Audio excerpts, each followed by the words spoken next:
I am a designated screening officer working under the Federal Quarantine Act. Today I'll be asking a few questions about Viva's quarantine to verify that she's in compliance with obligation, including a day 1 and a day 8 COVID test. This call should just take a few minutes. Oh, okay. Can you confirm that she arrived in Canada on Tuesday? I confirm that, yes, we arrived in Canada Tuesday. Okay, and a record indicated that she is an unvaccinated traveler entering Canada. Yeah. Unvaccinated traveler entering Canada who do not meet the Canadian definition of fully vaccinated are required to be in quarantine for a minimum of 14 days. Is she under quarantine? Oh, excuse me. In virtue of what is she supposed to be in quarantine for 14 days? Yes. No, in virtue of what? Because she's unvaccinated. No, but that's not my understanding of the law. What do you mean it's not your understanding of what the provision? law? What provision of law are you suggesting requires my daughter to be in 14 days of quarantine? She's under the Federal Quarantine Act, sir. No, but what provision of law is it? Because I know I've read the Quarantine Act. I've studied the Quarantine Act. Okay. What provision of law? Because she tested negative. We've had COVID within the last 180 days. I understand that. So she's not required to be tested again. But since she's not a fully vaccinated traveler entering Canada, she's required to be in quarantine for. Under what provision of law? She's required. Sir, the international. International. Coming back to that. No, but I'm telling you, I've read the Quarantine Act. There is nothing in it that. I understand, sir. If you go on canada.ca/COVID-19 that's a website. Coronavirus, you will see unvaccinated travelers entering Canada are required to be in quarantine for 14 days. I'm not sure that I don't believe that's the law. Yes, she is. She's required to be in quarantine. She is. Yep, she's 12 years old, so therefore she's required to be in quarantine. That wasn't the whole video, by the way, people. That was 2 minutes and 20 seconds to fit onto Twitter. Once bitten, twice shy, 15 times bitten, traumatized. Is my audio good before I continue? Am I live? I accidentally seem to have gone live by accident on YouTube this morning. Let me know if I'm live. Cross shot. My wife's like, you realize that's your cross. I'm going to get into this in a second, right after I feel assured. Audio's good. This is the good mic. It is Sunday night, and you're listening to your law-talking lawyer guy, Viva Fry. We're live. Audio's good. That was one of my final straw experiences in Canada. This is from a while back, people. I mean, recently, but not last week, not last month. This is from several months ago. Where I had crossed the border with my unvaccinated, dirty, unvaccinated, second-class citizen of a 12-year-old daughter at the time. I had crossed the border for 72 hours at most. And when we came back, had to download the ArriveCan. And I'll tell you this.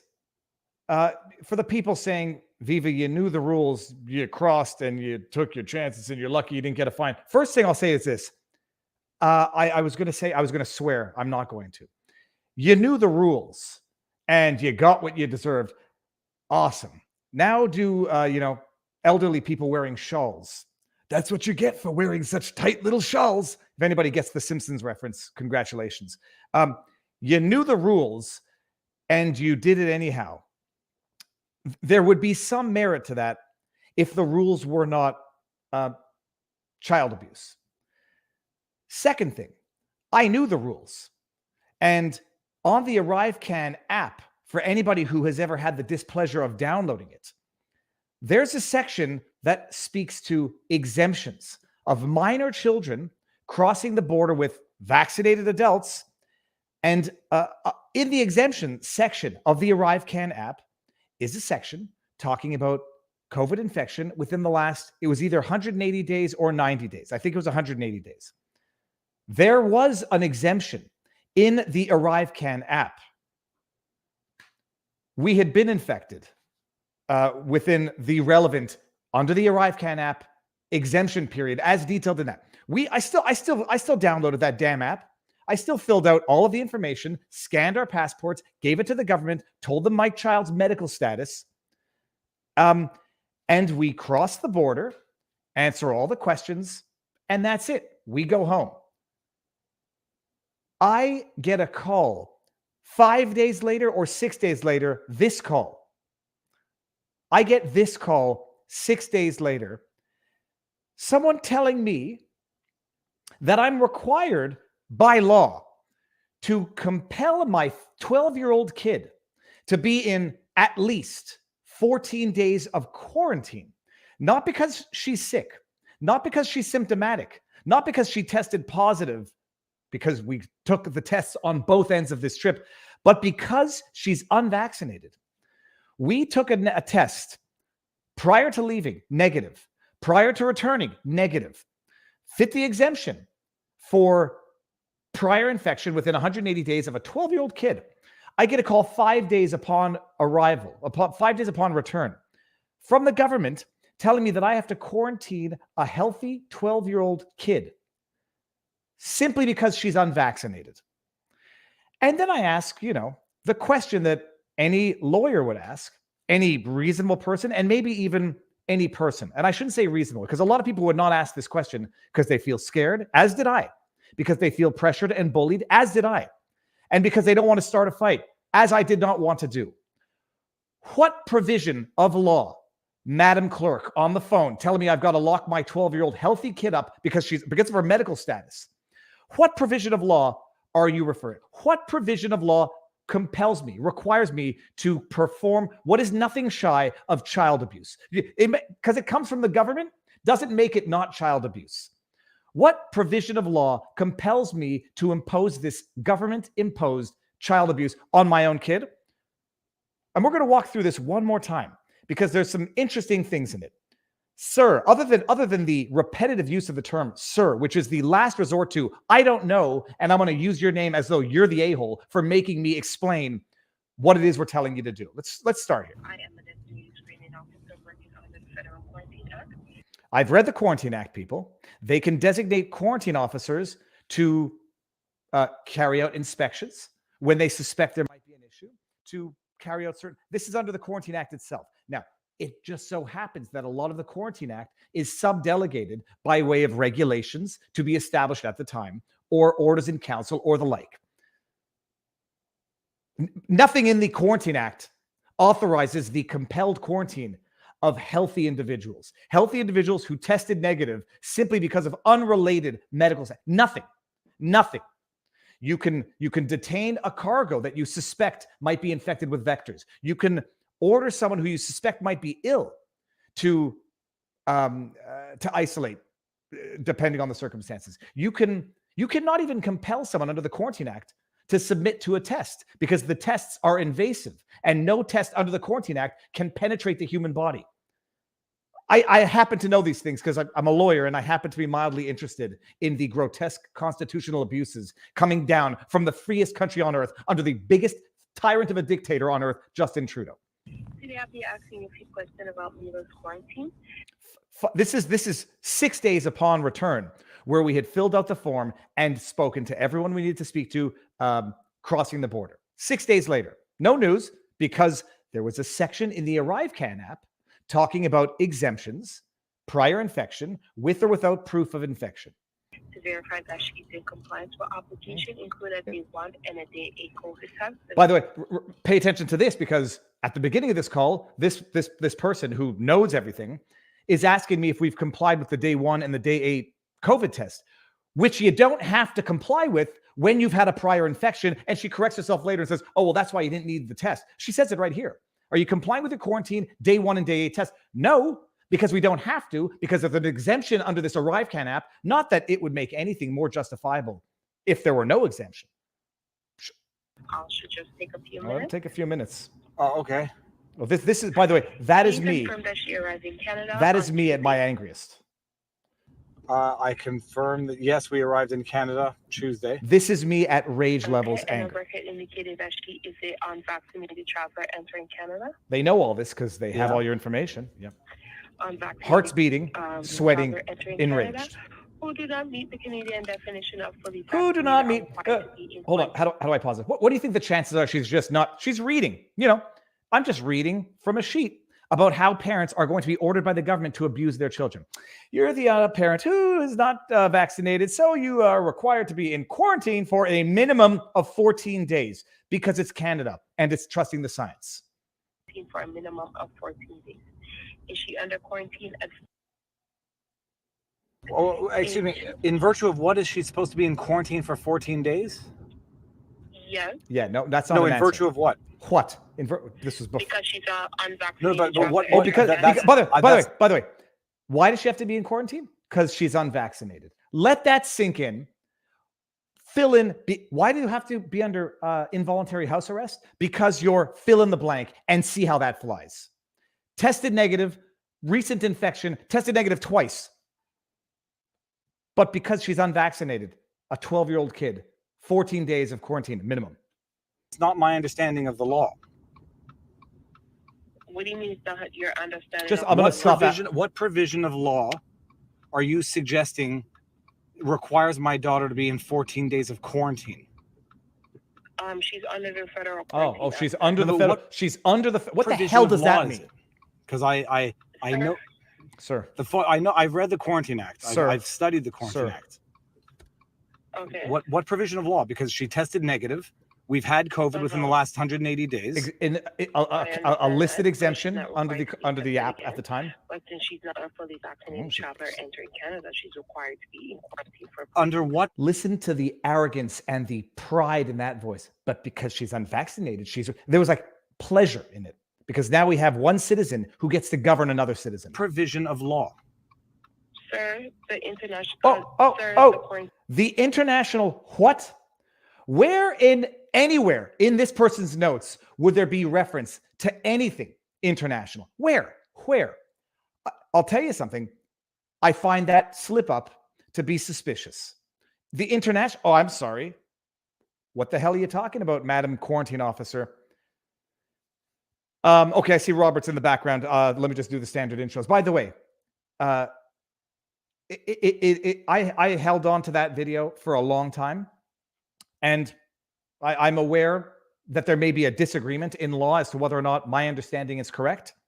When the ArriveCan app has an entire section under the exemption about prior infection, whether or not you have a medical note of proof of infection, proof of positive test, I may be wrong, which is why I don't like telling people what to do or purporting to give medical advice. If I'm wrong, I'll argue it. I would not tell anybody else to do anything based on my understanding, because if I'm wrong, I don't want to be responsible for that. That's not how you give legal advice. If I'm wrong, I'm wrong. I don't think I'm wrong. Setting all that aside, this is Canada. This is the science in Canada. It is nothing shy of government-sanctioned child abuse. And there's a part of me that will judge any parent who does this to their kid. There's a part of me that judges any parent who sends their kid off to the room even when they have COVID. When Ethan had COVID, I was eating food out of his mouth so that we could just get it together, get it over with. I would judge a parent who did something relying on these orders, but I'm judging the tyrant himself. I'm judging from the top down. And it's atrocious. It's nothing shy of atrocious. Okay.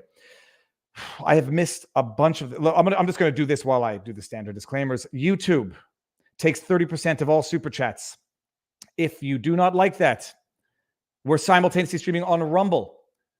Rumble takes 20% of their Rumble rants, which is the same thing. You can feel better supporting us on Rumble versus YouTube. If you want to support us, the best place is vivabarneslaw.locals.com. What a week. If you're going to get miffed if I do not bring up your super chat, it's supposed to be for support. It's not I cannot promise to bring them all up because I won't. If I do not bring it up and you're going to feel rooked, shilled, grifted, whatever, don't give it. I don't like people feeling bad about supporting or choosing to support. I do my best, but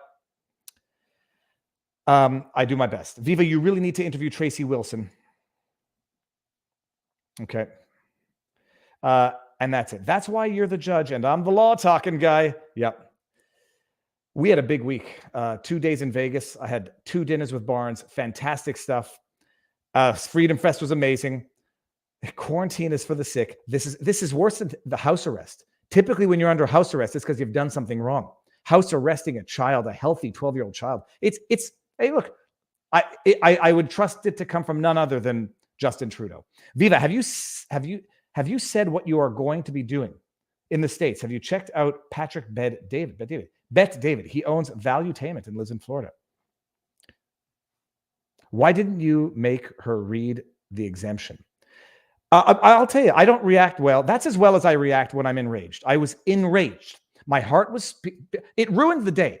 I remember where we went that day. We went to a bouncy house, a trampoline house. That ruined my day. I could not have fun at that bouncy. I was enraged. And above all else, I was actually scared because I wasn't sure that they weren't going to come and take my kid off to a quarantine facility. I wasn't sure that the government wasn't going to show up at my front door and take my kid away from me. And I live in Quebec now, where the government knows what's best for your kid above and beyond, the parent. I was actually scared. I'll pay a $20,000. I'll take the $20,000 fine to the Supreme Court of Canada. Maybe not anymore. But I was scared that they can show up at your door and haul my 12-year-old daughter off to a quarantine facility where in my neurotic head, I was actually saying, I'll go with her. I'll go with her. And then I could see it escalating. Okay, that's it. That's the intro. I'm sorry. People, I'm bringing on the Barnes because we've got a big show again tonight. Robert, feels like I haven't seen you in 48 hours. How you doing? Good. Everyone, let me know if the audio is good, if the audio levels are good. But Robert, while we test the audio, what's behind you and what's in your hand? So that is a book borrowed from Mark Robert. You can follow them in America's Untold Stories, with Eric Hunley, or on Locals at unstructured.locals.com, where they provide a lot of exclusive content. He was out in Vegas on Friday with a Hollywood buddy of his to talk about a particular project, and lent me the book General Walker and the Murder of President John Fitzgerald Kennedy. Big book, huge book. So it's a hard to come by book. So I think his supporters on PayPal provided the means by which he's able to increase his very large Kennedy assassination library. And so that's what that is. And this is a Hoya de Monterrey special edition cigar. And Robert, we had a good time. Now we've seen each other 3 times in real life. And we're in the same country. It feels like we're closer than we've ever been. Robert, it was great. The Freedom Fest was very interesting. Robert, the origins, the essence of the Freedom Fest, what's it about for those who don't know? Sure. So Freedom Fest is a gathering of sort of libertarians and other inclined organizations and individuals that they've been meeting for a while. I've appeared there a couple of times in the past. I think C-SPAN broadcast one or a few of them. So it's that's what it mostly is. It's sort of usually in July, usually the week after July 4th or thereabouts, and they get together and just have a bunch of speakers and commentators and fellow-minded folks get to come together and chat. And the James, it was there. I was there with the James O'Keefe panel. They were sort of talking about it through the lens of what's been going on with James O'Keefe, the assault on First Amendment by the government, FBI seizing cell phones of journalists, James O'Keefe in particular. Robert, I mean, what's your take on what is going on or being done to Project Veritas, James O'Keefe? Journalist rights versus ordinary citizen First Amendment rights, and whether or not there is whether or not we've crossed the Rubicon, whether or not we're in a next realm of an assault on journalism. Yeah, it was a good presentation with you, Ron Coleman, and former Chief Judge of the Ninth Circuit, Alex Kaczynski, who wrote some good opinions. He wrote a bad one in one case I had, but so if I was going to chat with him, I was going to rag him about that. But but very good, very smart, very thoughtful jurist when he was on the Ninth Circuit.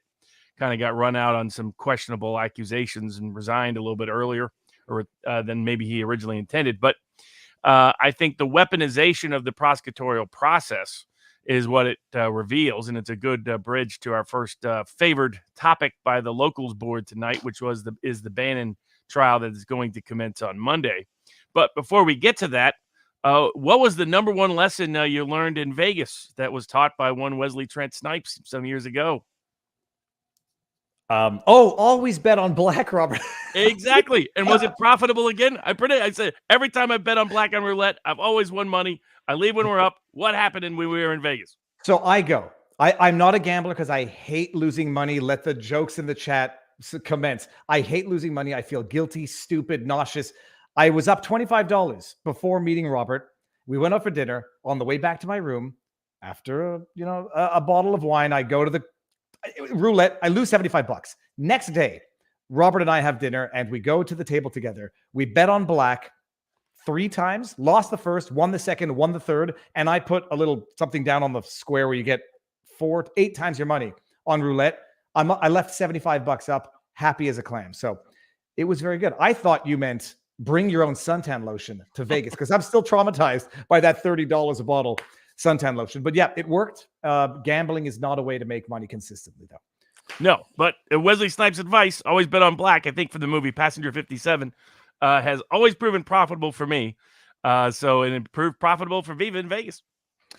But now, Robert, the Bannon trial starts tomorrow, and this is going to broach into Ray Epps, which I don't know if you're good to talk about it, but we'll get there in a second. Bannon. Okay. Lots of questions, whatever you know, I'd love to pick your brain. He's going to trial now on the contempt of Congress indictments. It's either 1 or 2 charges of disobeying a congressional subpoena. Has anyone else other than Libby or whatever his name, Gordon Libby, ever been prosecuted? Or was Gordon Libby the only one convicted of contempt of Congress? There have been more people prosecuted, but in high-profile political cases, it's very, very rare. So Eric Holder was held in contempt of Congress by Congress. The Justice Department never prosecuted him. The IRS official, the head of the IRS at the time, who was engaged in massive illicit invasions of privacy for politicized purposes, equally was in contempt of Congress, again, not prosecuted by the Justice Department. Famously, what led to Edward Snowden was the combination of lies, including by Clapper and others, to write to Congress's face. John Brennan repeatedly lied all the way through his tenure, including all the way back to spying on Congress itself. Again, none of them ever prosecuted. So I don't believe anybody in the Obama administration was ever prosecuted, even though many of them were clearly in contempt of Congress. Often, in my view, what contempt of Congress should be limited to, should be restricted to, is really criminal obstruction. In other words, lying to Congress in a material way, forging documents that could impact the legislative process. There was nothing that Steve Bannon did that, in my view, could have even possibly impacted the legislative process. And just contrast it to Pfizer's defense and the Civil False Claims Act we're bringing on behalf of Brooke Jackson and the American people, where they say that, yeah, maybe we committed material lies to the Defense Department, but it doesn't matter because they didn't choose to do anything about it. And so that means that nobody should be able to sue us over it.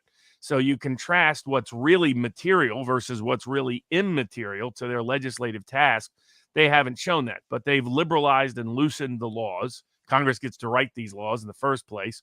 And it's why there shouldn't be this kind of broad, vague provisions like this to entrap effectively people like Steve Bannon. He was out last week saying it's basically just a show trial. In D.C., you cannot get an impartial jury. That's been proven over and over and over and over again now for 6 years running. The Bannon trial will be more revelation of that. I don't believe the CNN did a hit piece on him today, right as the jury is being selected tomorrow. And it's, I believe, Joe Neerman, Good Logic, Lawgic on YouTube. And sounds like logic in parts of Brooklyn and New York, which Mark Robert and others could speak to. He's going to be there in person, covering the case, as well as some others. It's a federal trial, so that means it's not televised.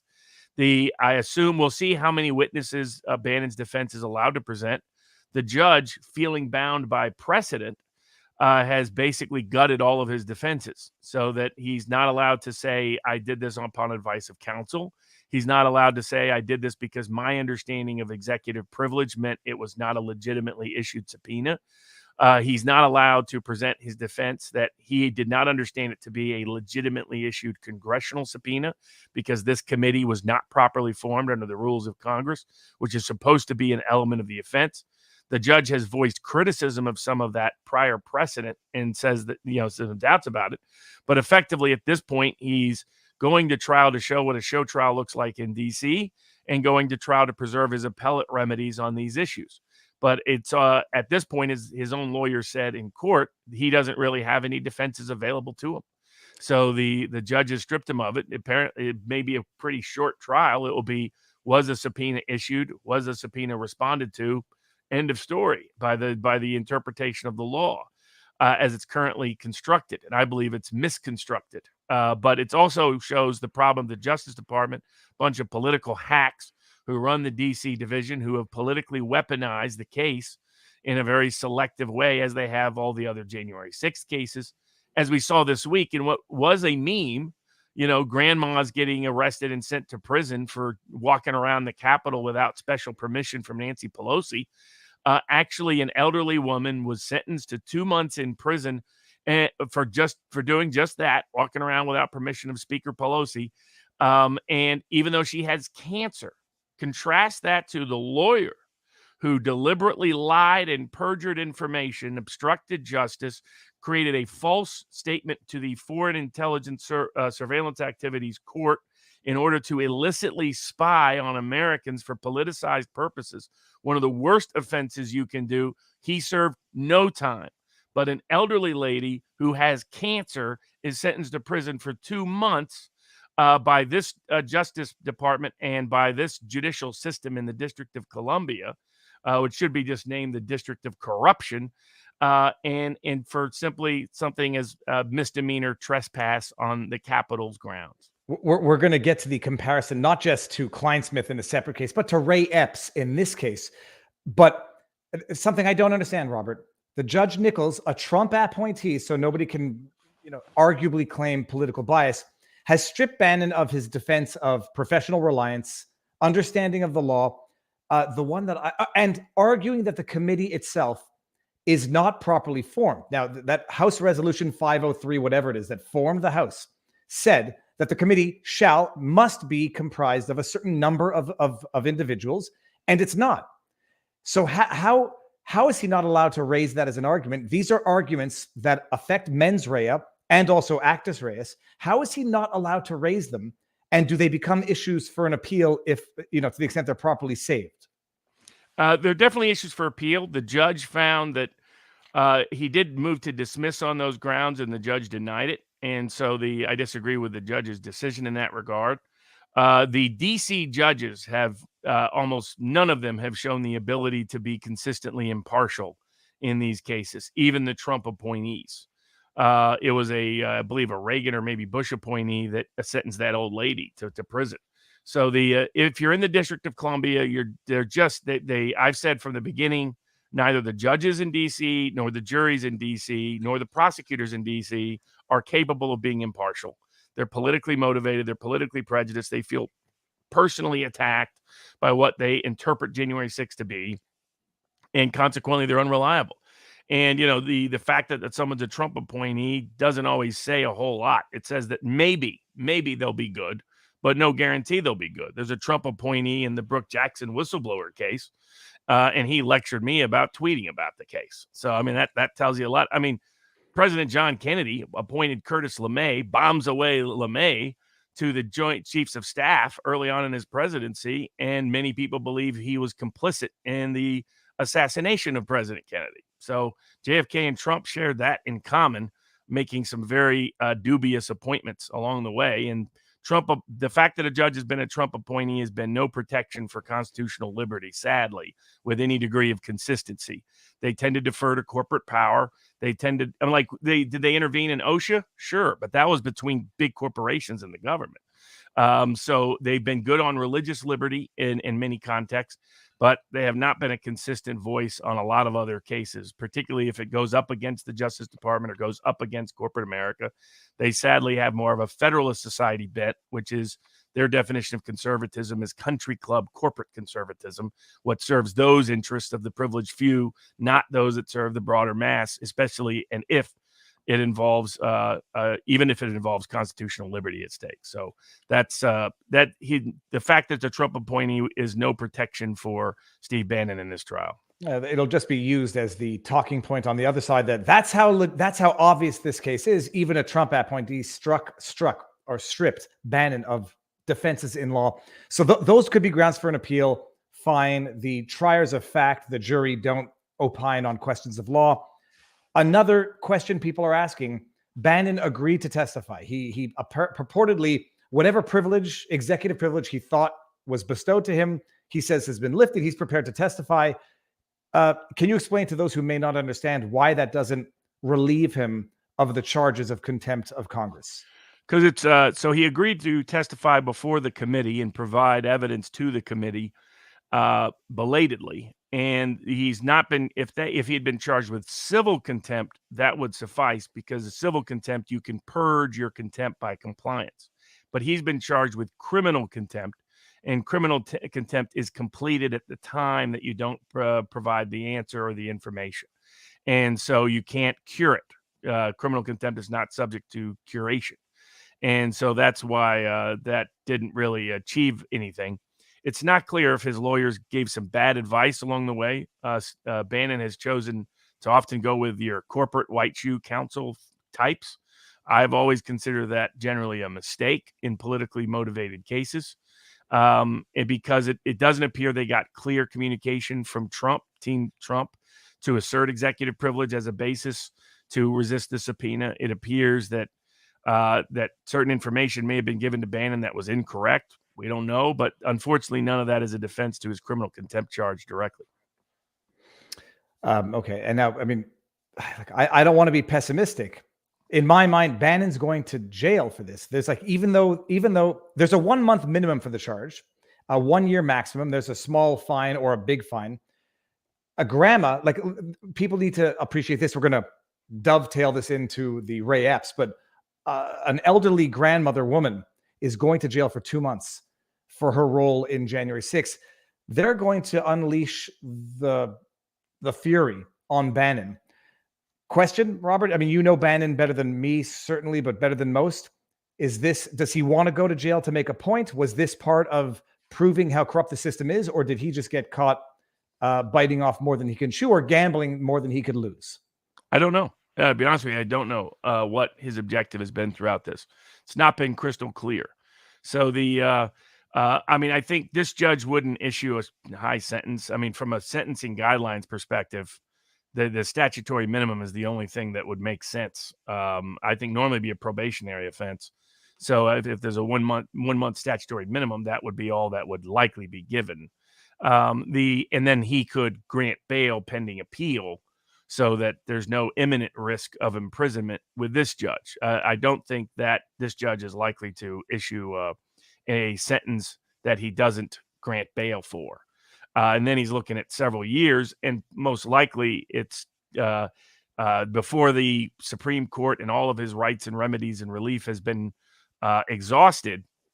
Likely there's a new president in January 2025. And if it's Donald John Trump, whose ex-wife and the mother of his three of his 5 children passed away sadly this past week.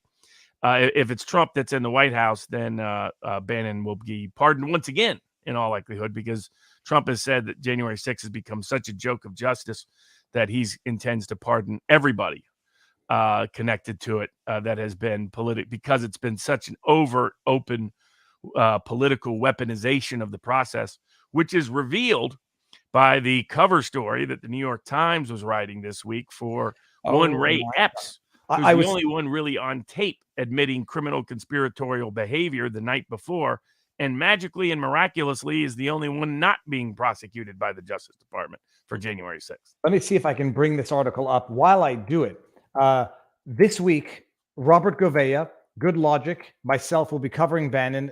Good Logic is the only one going to be down in Washington for the trial.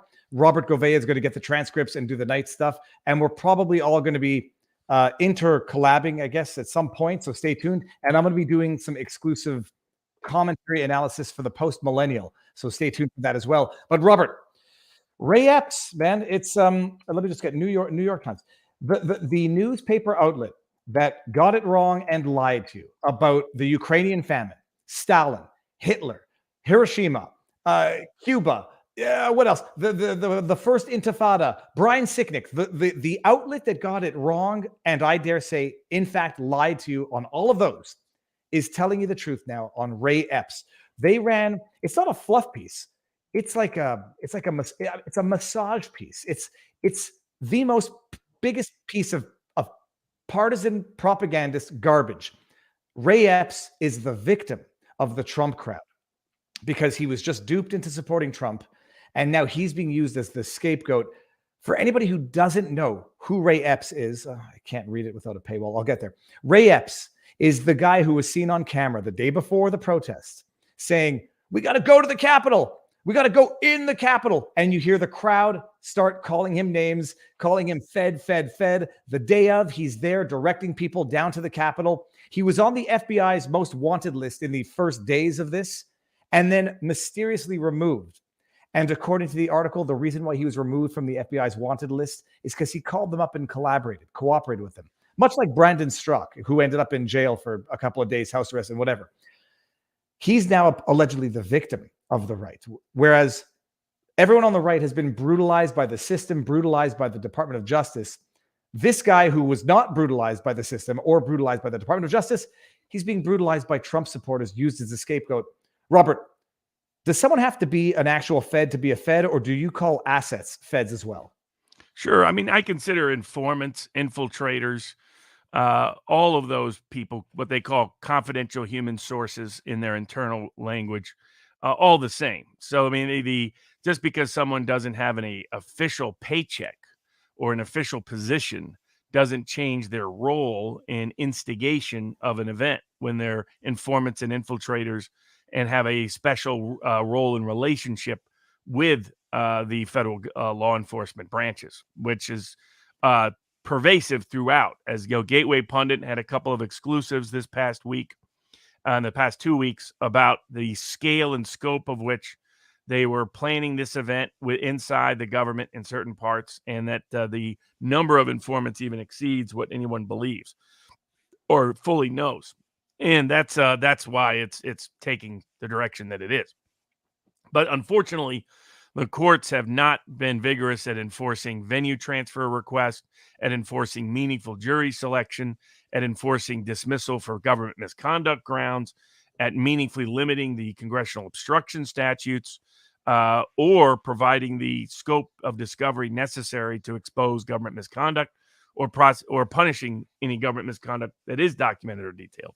So that's why these cases, despite the scale of misconduct and malfeasance that's been taking place and has been increasingly detailed and documented by both lawyers and independent journalists like Julie Kelly, who we will be interviewing this week on Wednesday on Sidebar, has covered this for American Greatness and has probably been, along with Darren Beatty, who we've already interviewed, been one of the primary people covering the scandal that is the January 6th weaponized, politicized prosecutions. If anybody does not already follow Julie Kelly, she is not my go-to. She's the essential where I get bombarded with January 6th news.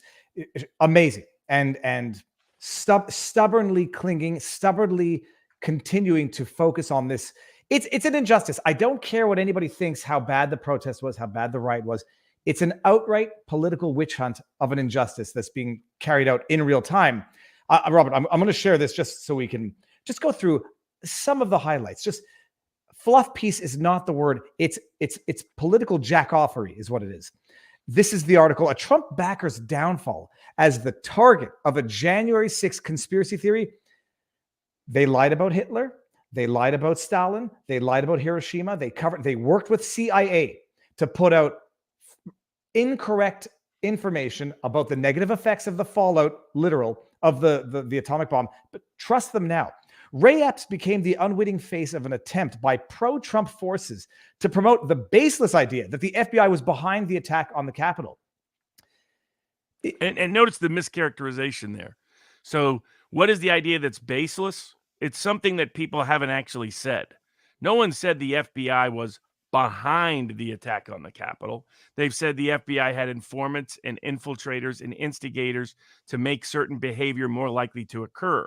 Not that it was solely and wholly an FBI event. So they create, that's called a straw man. You create a fake version of your opponent's argument. You say, that's baseless, trying to infer anything associated or affiliated with the argument is. This is what journalists do. They're just liars. They're pathological propagandists. And the New York Times is one of the worst offenders. This was, again, the main publication that pushed the lie about weapons of mass destruction that got us into the Iraq War, just as one of their most recent examples of the big lie told so often by the New York Times. I want to get to the one part, which is, listen to this. By the way, this is shocking. Oh, yeah, it is. Mr. Epps further acknowledged that while he moved past barricades into a restricted area of the Capitol grounds, he did not go into the building itself. The vast majority of those who did not enter the building or commit additional crimes have not been charged. This is, by the way, admission of a crime. This is admission of a crime that is, if not more serious, at the very least as serious as a number. Especially if you read the last part of the paragraph above. They admit that, I mean, they bury in the story why the baseless conspiracy theory is neither baseless nor just a theory.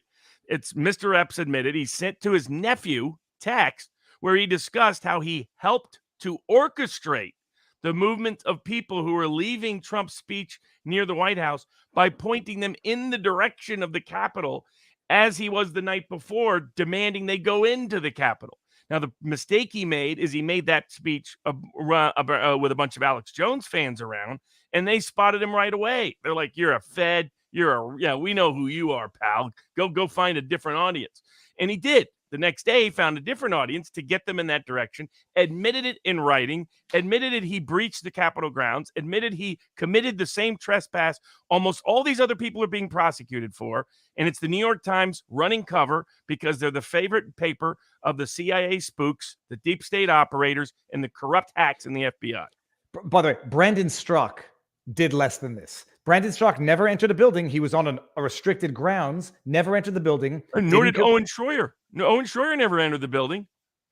But by the way, Robert, listen to this. By the time the violence started spreading, Mr. Epps had already left the Capitol, having helped to get a sick protester to safety. Yeah, right, right. That's his pretext for, after having pulled off the instigation and helped effectuate it, he got out of Dodge so that he couldn't get personally in the middle of it. The article is nauseating. And in fact, the way it reads is it tells you everything. It tells you everything in there. But it's like it frames it in a way that is... Well, any doubt that Ray Epps was an informant and instigator for deep state operators to help create the conditions of January 6th was put to rest when the New York Times is running cover stories for him. And they recognize and admit everything. It's exactly like the Time article on how they fortified the election. They admit to everything. A secret cabal controlling the media, infiltrating politicians, changing the laws. They admit to it, but they tell it to you in a way that makes you feel good about believing the lie. People who want to believe that Ray Epps, he's not a Fed. I presume if he were a Fed, we would know by now. Oh, most of these kind of gray space operators, that will be talked about in the book. Like Walker was no longer an active general, military official at the time he was helping conspire to kill the president of the United States. Now, he had a lot of ties and connections to those folks, but the gray space operators rarely have a badge. Because they don't want those people to be caught in the middle of it. They use informants and instigators and infiltrators for that. Just like the Whitmer case unveiled on a major scale.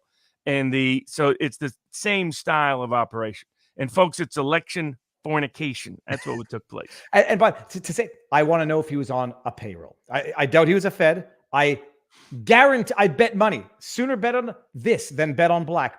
He was a paid informant at the very least. Because by the way, look at this right here. That trailer behind him.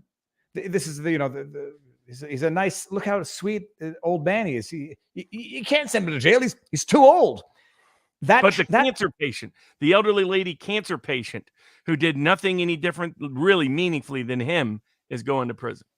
So someone will say she entered the building. So meaningfully different. Maybe she committed additional crimes. I just want to highlight That trailer behind him, and I now know from experience, that's not a cheap trailer. That's at least $150,000, if not more. Those trailers are expensive. This guy's got a fancy trailer. He's sold his house. He's pocketed all this cash. He's got his nice trailer, and he's hiding because of Trump, not because he may or may not have been a paid informant or a paid agitator, and quite clearly was cooperating with the FBI and has been handsomely forgiven for it, because at the very least, he's not going to jail. And at the very worst, he was there setting it up so that people would go to jail. Okay, so Bannon goes to trial. January 6th committee hearings is a kangaroo court, political witch hunt. I think we all knew that. Robert, segue into something else. The next the other big news this week, of course, was the fight between Elon Musk and Twitter. Speaking of politically motivated cases in part. So the media has tried to spin the case. Twitter filed suit demanding that Elon Musk, now demanding that he buy it. All the media originally didn't want him to buy it. Now they're demanding he buy it because which tells you something. If Twitter really has all this value, like one of the Saudi royals who has got monetary ties to and stocks in Twitter claimed, why are they wanting to force Musk to buy it? It's kind of an admission that it's way overvalued, that they sold it to him at an inflated price, and that and their basis for it is, well, he waived due diligence. And this has been a broad misunderstanding by some of the so-called legal experts out there, which is that typically in a merger and acquisition, you have a due diligence period before there's closing. So you go through, like, it depends, sometimes 90 days, sometimes 6 months. It varies. A lot of corporate law firms make a lot of money off this. And they pour through all the documents and information before agreeing to close. The Musk waived the due diligence, so people thought, oh, that means he doesn't have any claims. But that's not what happened. So when Musk filed his response, and I always said from the get-go, the devil will be in the details. I was on with Allison Morrow, as you were describing your fleeing Kamida. It was an amazingly performing stream for Allison, which is fantastic. Allison Morrow is also on Locals, Robert. What's her channel? AllisonMorrow.locals.com. 1L. Yeah, 1L. Like Ali, like Muhammad Ali. Like she's the son of Muhammad Ali, Ali San. Morrow at .locals.com. So but what Musk did is Musk changed the negotiation terms. So he's like, I'll waive due diligence. However, you're going to agree that certain information is accurate, and you're going to covenant to provide information as part of it. So all he did is really kind of recodify due diligence in a different way within the mergers and acquisitions agreement. And you're going to say every statement you've ever made to the SEC is absolutely true, particularly as to issues concerning bots, as a precondition of the mergers and acquisition agreement. And you're going to provide an information covenant that you're going to give me anything I need that reasonably relates to this sale as before we do closing. And closing itself doesn't have to be financed until April of next year. Twitter was pretending that the closing date was October. In fact, the financing date's the real closing date, with an agreement to stay the closing date pending litigation. So Twitter comes in and they demand an immediate suit. They demand an immediate trial. They demand a trial within 2 months. They don't want a lot of discovery to take place. And they're really trying to re-script the narrative. They don't want the narrative out there to be they have a huge bot problem. Instead, they want the narrative to be all about Elon Musk. Elon Musk ran Twitter's stock has gone down. Musk doesn't have the same financing he did when he originally did this deal. And he's just trying to weasel out of the deal because of this. And he also can't assert our breach of any covenant because he breached his own covenants by public statements. And that's their claim. His response is the whole thing was always about purging Twitter of its bots, that they made explicit promises that those statements were true. And when he started asking for information, he discovered they don't have a meaningful way of measuring bots. This idiot G. Elliott Morris, who's one of these fake pollster analysis, and I say fake because he's terrible at it, he's predicted a bunch of stuff wrong. All he is get stuff wrong. You can follow him to know what side to bet against. He's like Nate Silver. Whichever side Nate's on, bet the other way. You'll probably make more money over time, whether sports or politics. The better polling analyst is always Richard Barris at People's Pundit Daily. who's been the most accurate pollster 6 years running. So if you look at what you dig into it and the meat of the suit, I think Musk has a stronger claim. His claim is we shouldn't go to trial in October. We should go to trial in February. That's before the drop dead closing financing date of April. Number one. Number two, this is a discovery intensive case because we want to figure out what's happening, because it turned out that Twitter's only way of measuring bots was to have somebody look at 100 accounts a day. And that was it. There was no sophistication to it whatsoever, no statistical sampling of any substance, no AI algorithmic, and they have tons of algorithms at Twitter, but they don't have any for measuring bots, don't have any for measuring spam. And there's really only one reason that would be, and it's probably the real reason Twitter sued, because they're littered with bots and spam, because the whole value of Twitter is based on their real-time individual users. And if a lot of because that's how they sell their advertising. If it turns out 20%, 25%, maybe even half in some cases are bots or not real individual human beings, then their value just disappears. This is a problem for big tech across the board because they've likely been lying in their advertising model on Facebook, on YouTube, through Google about how many eyeballs are actually reading the advertisement. Because they're saying that they want the bot accounts because the bot accounts get to inflate their advertising dollars. And that's why Twitter, when Musk found out they don't care about the bot problem, because the bot problem isn't a problem for Twitter, because Twitter makes money off of all their bots. It's exposing the fact that their bots is a problem for Twitter. And Musk is demanding that be the deep dive. He also made a good argument. He says, look, they're claiming that I did a bunch of breaches. Well, that's a whole new ground of discovery. We're not going to be able to get that in 6 weeks. So by their own claims, we need a trial in February. And what he wants is a deep dive into what the scale and scope of the bot problem is at Twitter, expert testimony, analytics, etc. Because Twitter clearly has a big bot problem. And it could mean the end of Twitter financially as a valuable stock. In the same way that Facebook suit that they faced for lying to advertisers about how many eyeballs were on those accounts. They knew a bunch of them were fake accounts, spam accounts, bot accounts.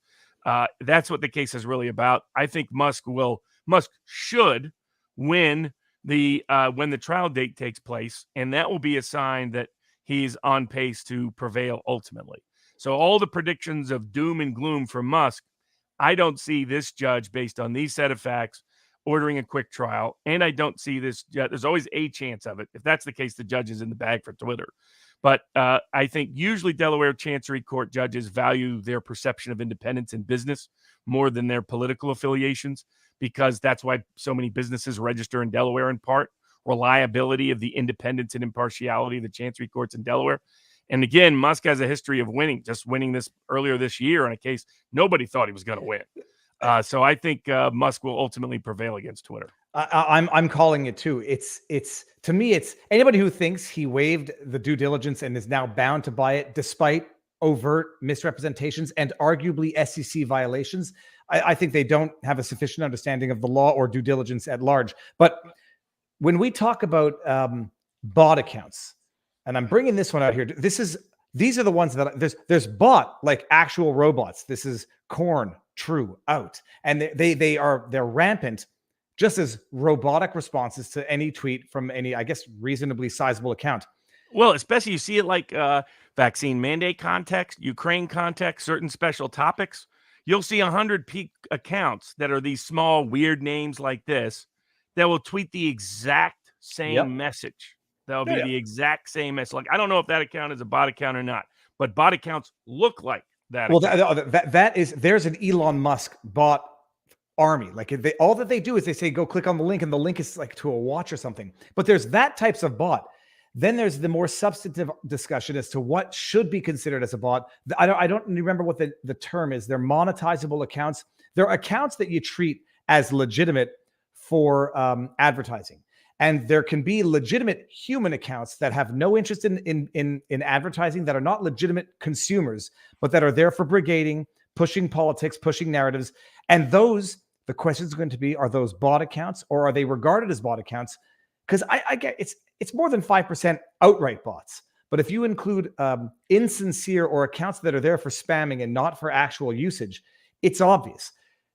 Twitter is going to have to prove that Elon's refusal is ill-founded based on the evidence they provided. Because his theory is they made a material statement to the SEC that they vouched for in the merger and acquisitions agreement that only 5% were bots based on a sophisticated analytical analysis. It's not true. It appears that at least not the last part. Sophisticated analysis isn't true. So the G. Elliott Morris was pretending that this somehow met the statistical standard. You need to study statistics. It's like, well, buddy, you can't even read a poll. Don't tell me about statistics. So this kind of crowd is, I think, has misunderstood what the real issue is. The real issue is bots. Twitter has a bunch of them, probably a lot more than they've admitted, which means they've been lying to the SEC, which means they committed a false statement of fact in the mergers and acquisition that's grounds for him terminating the deal or renegotiating it to much more favorable, friendly terms. And if I'm not mistaken, if I'm not, looking for fights, grounds for class action lawsuits by, on the one hand, the SEC cases are coming. The SEC class actions are coming because it's clearly a material statement what percentage of bots they had. And the fact they failed to disclose that their methodology couldn't adequately and accurately even determine that in the first place is arguably by itself a materially false statement. And that's a material adverse event for the value of Twitter without question. People are acting like that's a hard threshold to meet. Not in this case, it isn't. Winston Shittenhouse. You know, the funny thing is, Winston has a disorder where his testicles never descended. And I was just thinking about that today, whether or not we would even want to breed a blind dog with undescended testicles. Not happening. Nobody's being put out to stud. Robert, hold on. Someone had asked what I'm drinking. It's not vodka. Death's Door. I won't lie. I was taken by the name of the gin. It's delicious. Apparently, it's from Wisconsin. The liquor stores in America. They drink like crazy. Oh, the liquor stores in America have so much selection. I've never, in Canada, in the country that's not a communist fascist heckhole, your selection is so limited by the government stores. It's like, here, I don't even know what to pick anymore. So that's what's in the glass. But I'm not promoting that. It's, people under 40, if you read the news, shouldn't be drinking alcohol. So, now, speaking of public health, the couple of news in the vaccine mandate context. First, a big win for members of the Air Force. A judge in Ohio certified them as a class action. All members of the Air Force that have asserted religious exemptions or accommodation objections, which they're entitled to be enforced under the Religious Freedom and Restoration Act, and enjoin the Air Force from punishing or disciplining any member of the Air Force based on that. So it was a very big win for the Air Force that followed up a win previously in the year for Navy SEALs. And then I think a coming win in Florida for all other members of the military. So ultimately, the members of the military that had a religious accommodation, I believe, asserted all the way through, will prevail in their Religious Freedom and Restoration Act claims against any vaccine mandate or disciplinary action associated or affiliated therewith. Now, the other news in that capacity was the New York City firemen who brought a broad suit against the vaccine mandate there in New York. And I know that there are New York City firefighters looking at filing suit for injuries caused by the vaccine. So in particular, there's some. I was talking to them when I was up in New York. Met with some New York City firemen about this, and they're old school guys. Politically come from all across the spectrum, and they were like, they keep telling us this was informed consent. We weren't informed of nothing. This wasn't informed consent. And so and apparently there was a fireman who survived 9/11, who had health consequences from 9/11 that the government also lied about back then. People forget about that. They lied to a lot of first responders, nurses, policemen, firemen about what happened in 9/11, the toxicity of some of the things that they experienced there. So they had to fight for their rights then. And apparently some of them took the vaccine in order to stay employed and now suffered injuries again. And now the government is again trying to deny them any relief or any remedy for their injury. So we're looking at people forget workers' compensation laws are only an exclusive remedy for negligence. They are generally not an exclusive remedy for intentional injury. And my view is everybody involved in the New York City level, I think, can be individually sued for mandating or instituting this vaccine mandate, and particularly giving misleading health advice about it. We're looking at who we can sue on behalf of these New York City firemen because what took place. An intentional injury is not subject usually to workers' comp as an exemption, as a exclusive means of remedy. You can sue them under regular tort law when it's an intentional injury. And so they're going to be looking at that, as well as the injury data continues to show problematic and disturbing trends. Problematic. Robert, we're no medical advice, people, no legal advice, although you can construe it as that way sometimes. Listen to this. Robert, I know you've seen it. I'm just going to bring it back up just to highlight. Listen to this, people. Recommend it to everybody instead of saying it's a personal decision. Because at present, we're doing a risk-based approach. What's the risk? The risk, there's always a risk to having any therapeutic. To having any therapeutic. This is my remix. Benefit. You want to make sure there's a very strong benefit versus the risk. If we're an 18-year-old healthy individual, the risk to getting hospitalized if we have no medical illness is very, very low. We know there is a risk, a very small risk, 1 in 5,000 that may get myocarditis, for example. Robert, first of all, setting aside this guy is the reincarnation of Joseph. Is it Stalin that he looks like? it's the reincarnation of Stalin. Robert, setting aside that he's the reincarnation of Stalin, that's Ontario's chief medical advisor, a chief medical officer, acknowledging it's a therapeutic. And there's a very small chance of a side effect known as myocarditis, 1 in 5,000. Robert, historically speaking, swine flu vaccine, what were considered to be bad safety results back then? What's for a standard vaccine? Much lower than that. And the other thing is, notice what he doesn't give. What's the risk of a young, healthy person, 18-year-old, who has no underlying medical conditions being hospitalized for COVID? Right? He doesn't give that, because that's the risk benefit analysis, the individualized stratified analysis that's supposed to take place. And it hasn't taken place by any government authority I'm aware of anywhere in the world, quite frankly. And the CDC, the other news this week is the CDC got caught. Freedom of Information Act request, in part brought about by Children's Health Defense, that continues to take the lead in all of these cases. Great work to Bobby Kennedy Jr. And again, I recommend his book on Anthony Fauci, the real Anthony Fauci. Is that the FOIA information showed that CDC, as we suspected, CDC recognized, they said, oh man, people are pointing out that this drug really doesn't meet our own definition of a vaccine, and that will hurt the drug. So we better just change the definition of the word vaccine. Not, hey, it doesn't really meet the definition of a vaccine, so just admit and acknowledge that. No, change the definition of a vaccine. It's like Alice in Wonderland, where Humpty Dumpty says, a word is what I say it is. And that's what they did. They did their own emails prove they deliberately changed the definition of vaccine, not based on any legitimate medical redefinition of vaccine, not based on any legitimate legal redefinition of vaccine, but because they were being exposed that their own drug, COVID-19 drug, did not meet the legal definition of, or medical or CDC definition of a vaccine. That is, of course, part of our suit pending before the Western District of Texas against the Food and Drug Administration. But further proof of it, further evidence of it, came out this week. By the way, the chat has rightly corrected me. I meant Lenin and not Stalin. It's Google image. It's stunning. You overlay the images, it's reincarnation. Yeah, and just like Trudeau looks like Castro. Yeah, well, that might have just been procreation. It's been recommended by the Viva Barnes Law.locals.com board that a future hush hush should be a Viva done hush hush on the real history of the Trudeau family and who is Justin's poppy. I could not promise to do that. I can contemplate that undertaking. What was the thing I was just about to say? No, but Robert, they're now just subtly, like they've always been saying it, are now admitting it's a therapeutic. Whereas once upon a time, anybody who questioned whether or not it was a vaccine yeeted.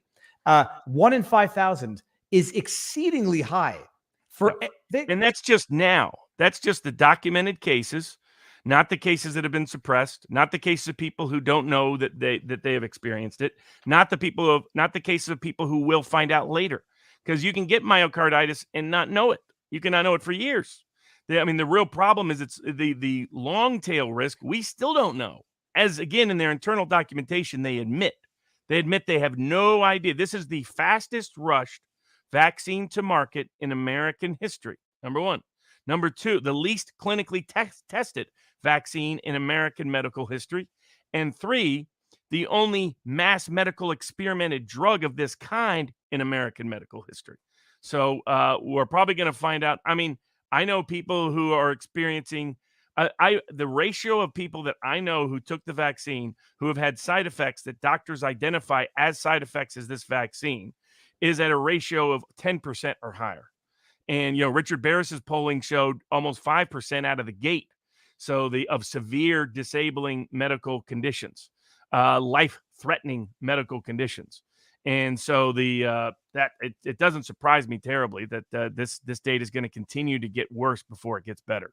I try not to share my anecdotal evidence, my anecdotal experience. That's been my experience as well. I've known exponentially more people who have had serious issues from one thing more than the other. But Robert, I was just trying to find the soundbite when Obama said, what we've effectively done is, effectively tested on What did he say? He said, we've live tested it on billions. Well, check this out. I went back to the tweet, and the tweet was deleted by the author. Oh. Yeah, of course it was. And now I have to go find the original video. Well, we've effectively tested on billions of people. Oh, this is shocking. I didn't realize he deleted the tweet. Well done. When you say the quiet part out loud, go ahead and delete it afterwards. Well, some of these politicians should learn to talk a little less, because the attacks on the Supreme Court are extraordinary. They're very much a confession through projection context. Like I've told people, if you want to know what's really happening in the Ukraine-Russian conflict, listen to what Ukraine says and assume they're about Russia and assume they're talking about themselves. More proof of that. Because to this question, what happens when they do this? That's what we're transitioning into right now. Just as in Ukraine, confession through projection, and then they're firing military people and security people and law enforcement people, because it turns out all of them are dissenting. So what they were accusing Russia of, the massive dissent within their law enforcement, intelligence, and military, is in Ukraine. And it will always come out a little bit later. But these politicians, everything they said about Trump, they have been guilty of. And a political weaponization of the prosecutorial process, the corrupt family members at an extraordinary level in sex scandals, personal scandals, financial scandals, bribery, extortion, embezzlement kind of activities, as is detailed in every new latest Hunter Biden laptop release or phone release or leak release.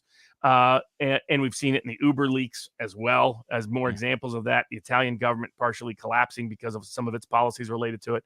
But the attacks on the rule of law, there's been no greater attack on the rule of law than what we've seen in response to the Supreme Court's latest three decisions. Their decisions on the Second Amendment, their decisions on abortion, their decisions on the power of the administrative state are all going to get tested right away, because the state of New York, now a bunch of the states, California, everybody's trying to figure out ways to completely ignore the Supreme Court's ruling. So they want to stack SCOTUS. They can't stack SCOTUS. They want to scrap SCOTUS. And their means of scrapping SCOTUS, some have explicitly called for abolishing the Supreme Court.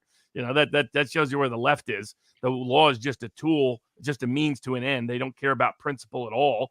Is the effort to now get around and directly confront the Supreme Court's rulings. So the state of New York rushes in, does a quick legislation without meaningful public participation, and the way they fix the problem it was the state of New York that was overturned for its bad laws relating to gun control. Mm-hmm. So they come in and they replace their new standard is you have to have good character. Again, the Supreme Court said you can't have a limit on licensing to bear arms. So what do? They just changed the definition of what the limit is, rather than recognizing they couldn't limit this in the first place. And not only do they require good character, they require you to go through an inquisition type process where you have to disclose your family members, your friends, other people who vouch for you. You have to disclose everyone you live with. You have to disclose everyone you have relations with. Not only that, you have to disclose all your social media accounts. You have to disclose your whole political history. It's absurd. It shows what they've always been about. It was never even about gun control. It was about restricting people's liberties and rights and having the state have not only a monopoly on the means of violence, but a monopoly and control over you. It's a Stasi-style, Soviet-style enforcement mechanism. And then they define sensitive places, despite the Supreme Court saying, look, don't create something that's a substitute for this. Don't create a system that has excessive fines. And don't define sensitive locations as every place in your state. That's pretty much what New York does. They go in and create a worse restriction on the ability to bear arms. They create a system, a training system that's going to be 10 times more expensive than the current one. So it's basically an excessive fine provision. And then they redefine sensitive locations to basically include the whole state. It's if there's a government entity nearby, if there's a government financed entity nearby, if there's a health entity nearby, if there's education nearby, if there's children nearby, if there's a park nearby, basically it's the whole state. You can't bear arms. So it's a patently unconstitutional provision. They have brought a great suit challenging it. And it's clear the courts are going to have to start going Brown v. Board style, holding people in contempt in state governments because they will not obey the U.S. Constitution. When you have the President of the United States calling for not obeying it, the Vice President of the United States calling for not obeying the Supreme Court, the Secretary of Human Health and Services saying he's not obey the Supreme Court. And you have governors and legislators saying we're not going to obey the U.S. Supreme Court. We are in a constitutional crisis stage because the left never gave a darn about the Constitution or respect for the rule of law. What they accused Trump of is what they were always about, which is disrespect for the rule of law, and the ends justify the means. This New York law shows what they're really about, basically taking red flag principles and making a precondition for even getting a gun in the first place, and a good lawsuit challenging it that should strike down all of these ridiculous provisions. But this is the issue, Robert. They just got struck down by the Supreme Court. And so now what do? They come in with new regulations and they say, if you don't like it, take us to court. And I think you touched on the remedy, the ultimate remedy. This is like Sisyphus pushing up a rock. It's like you push it up and it falls back down. A new regulation. So what is the ultimate sanction to make sure that they don't just come back after every court ruling, striking it down, saying, here's another variation, let's try this one. What is the sanction? Contempt? Yeah, well, ultimately, that's where they have to go. I mean, they're holding Steve Bannon in contempt because he thought executive privilege applied to the provisions to a congressional committee he properly thought was not properly formed. Whereas these people are and they're saying it. They're saying overtly, Supreme Court's gone too far, we're going to ignore them. I mean, they're saying this openly and publicly. So at some point, I mean, right now they make the state pay attorney's fees for having to litigate it, have another court issue injunctions. But it's Robert, like Brown v. Board. The only way you really enforce that is you start holding people in contempt. But they pay the legal fees. That's taxpayer dollars. Nobody's paying anything. I mean, other than being politically unpopular, it's not out of their pocket. But hold on. I just want to bring this one up.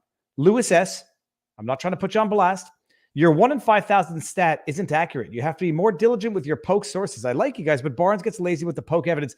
I just quoted from the chief medical officer of Ontario, who literally said 1 in 5,000 for myocarditis of young males, I think in particular. So, and that's only, again, what's been documented in detail. That's the low end. Chances are it's going to be substantially higher. No question. And they'll pretend they always said it was higher. So you might have missed that part where I actually played the video of Kieran Moore, chief medical officer of Ontario. So, but Robert, to punish them, contempt is the only meaningful sanction because that affects them personally. Order to pay costs, they pay it with taxpayer dollars, so they might get outed from office the next time. This is like it's like whack-a-mole, except it's whack a Democrat politician in terms of them just passing a different variation of the very same regulation that was just struck down by the Supreme Court. What's even more egregious is what's taking place in the abortion context. So also the people have added there is a lawsuit now challenging the national firearms registry, the federal gun control laws. Congress is trying to pass some more limits this week, which is just incredible. I mean, again, it's an attempt to override the Supreme Court. But there's lawsuits challenging that. There's going to be more lawsuits. There's lawsuits challenging existing magazine restrictions, all the other restrictions that no longer are constitutional under Supreme Court analysis of that decision. You're going to see a bunch of gun control laws struck down over the next 6 months to a year, and you're going to see a bunch of politicians writing checks to Second Amendment lawyers all across the country. But the other aspect has, of course, been Roe. In the attempts to overturn Roe, recommendations to establish abortion clinics on federal parkland, recommendations to establish abortion clinics on floating ships in international waters or federally controlled waters. And the one that the Biden administration has actually done, which is through the Secretary of Health and Human Services, once again skipping the notice and comment process, once again skipping all of the democratic participatory role for the administrative state, is they are misusing an emergency law governing hospitals not kicking out poor patients to say that now every hospital in the country has to provide abortion services as an emergency treatment. Now, there's many problems with that. It led to Attorney General Paxton filing suit on behalf of the state of Texas, challenging it in Texas, the Northern District of Texas and the Lubbock Division, pointing out all the problems with this. The first one is that, of course, they don't have the authority to do it. The Emergency Act, what happened was Congress in the mid-90s, you had hospitals that would play, they would, if somebody was too poor to afford care and wasn't covered by either Medicare or Medicaid, they would kick them out to whatever hospital might cover them. And so you had poor people in emergency rooms having to go from hospital to hospital to hospital. So they passed a law that said, if you get Medicare funding, don't do that anymore. That's all the law stands for. That law is the one that now the Secretary of Health and Human Services, the former corrupt Attorney General of the state of California, is now saying, after that senator, is that law means that doctors have to provide abortion, and this executive official's rule overrides and preempts state law. It's what, by the way, conservative critics always said about Medicare, Medicaid, other aspects of federal care. They said this will be used to co-opt the practice of and profession of medicine to preempt the state's rights to regulate and control the practice of profession and medicine within their state. So he's brought suit. He said, first of all, they don't have the authority to do it because the law never gave it to them. Second, they don't have authority to do it because they didn't go through the APA. It's an arbitrary and capricious action. There was no notice and comment period. They didn't even explain effectively why they did it and how they did it in a way that's APA compliant. Third, violates the 10th Amendment to the United States Constitution, which reserves this exclusively to the people. And last but not least, two other provisions. It violates the spending clause, because what Congress can't do is use its leverage, or federal government can't say, hey, we give you some money, so now we get to control your life, unless it was part of the original monetary package in the first place. You can't post hoc attach strings to the money. When you send the money, you can attach strings to it at that time, but you can't attach it later. The Supreme Court's made this clear repeatedly. So it's an excessive use of the spending clause power. And then last but not least, it's exactly what the Supreme Court said you couldn't do in the EPA case. You cannot delegate, an administrative agency cannot claim it has legislative power on major questions, and this clearly is such a major question, when it is that the law itself didn't give it to you. Two other ancillary provisions. This executive order actually violates federal law because it violates the Hyde Amendment and violates the Weldon Amendment. The Hyde Amendment said no federal funds can go to support abortion, period. And the Weldon Amendment said you can't discriminate in any way, shape, or form in federal spending based on someone denying access to abortion. So Texas should win this case across the board and kill this latest Biden proposal to try to undermine the Supreme Court's order. And people are using it's not exceedingly rare, actually. It's a 1 in 50 case of ectopic pregnancy to say they're going to be denied abortions for ectopic pregnancies, when it's an important distinction. Termination of an ectopic pregnancy is not even considered an abortion. It's not covered by the abortion ban. It's a medical procedure, because ectopic pregnancies, as I now know, exceptions aside, like rarities aside, are necessarily fatal and therefore pose a great risk to the mother, with no risk of viability to the ectopic pregnant unborn. So it doesn't even affect that. But they use that as though Texas, by the way, like Ohio, has an exception for the life of the mother or severe harm to the mother in its abortion laws. It's just as Ohio did. We got more information on the 10-year-old case. It appears to be a politically staged case, because they could have got the procedure in Ohio, It turns out that a 27-year-old illegal immigrant, non-resident, I think it's illegal alien, would be the legal terminology under our federal law. So if people don't like it, take it up with the federal law. That's the legal definition. And was the rapist. And it appears that they went to Indiana, maybe in part to cover up his complicity, because the doctor the abortionist misidentified his age as 17 rather than 27. The whole fact this ever went public at all meant it was a politically staged event, as Tim Pool has identified that everything about this smacks of being a politically staged event. Texas similarly has those exceptions already writ in. They're trying to redefine emergency care to mean any abortion, period, is what they're trying to do. And it's a patent attempt to misuse and abuse federal authority to strip a state of its constitutionally preserved under the 10th Amendment rights. So they should win on every single one of the claims, least of all just a single one of them. So hopefully Texas will put an end to this latest attempt to subvert the Supreme Court by the Biden administration. I wanted to pull up Biden talking about the extremists. The SCOTUS has been taken over by, what did he say? Out of control judges doing the bidding of extremist elements of the Republican Party. And these are the people accusing others of insurrectionist behavior when they are basically saying, we're going to defy the judicial branch and the rulings of the judicial branch. The executive now runs the judicial, and they're the ones accusing others of insurrection. Robert, it's nuts, but it's par for the course. No doubt. One other component. Congress is talking about passing a law federalizing abortion protection. They can't. Two reasons: the profession and practice of medicine is delegated to the states. And of healthcare in general. So it's not an area they can federalize. And that's part one under the 10th Amendment. Secondly, this has been clarified by the Religious Freedom and Restoration Act case. So originally, Congress wanted to overturn the Supreme Court's limiting of the First Amendment's application in the religious context. So they passed the Religious Freedom and Restoration Act. But what did the Supreme Court say? The Supreme Court said you can't apply that to the states. You can apply that to the federal government, but you can't apply it to the states because that's outside of your congressional authority. So that you cannot congressionally reverse the Supreme Court of the United States in that way. You can only congressionally reverse the Supreme Court when they're interpreting a statute and then can impose a statute, or when they say there's no congressional remedy yet, you can then provide one.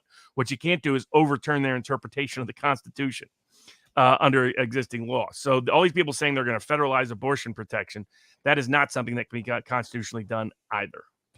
I want to get to one thing in a second. Let me just read two Rumble rants. We've got from Hamartix says these vaccines are actually something called a transfection, which I usually did on cultured cells. So this individual sounds like they know what they're talking about, but no medical advice and no legal advice. Federalism. This is from Bulgadari. Federalism was the promise made to the states. No state would have joined the union if they knew they would lose their sovereignty. Speaking of losing their sovereignty, Robert, what do you make of Gavin Newsom parading around the White House like he's trying out a used vehicle? Yeah, people can go to, I did a detailed discussion with Alexander McCourse of the Duran this past week.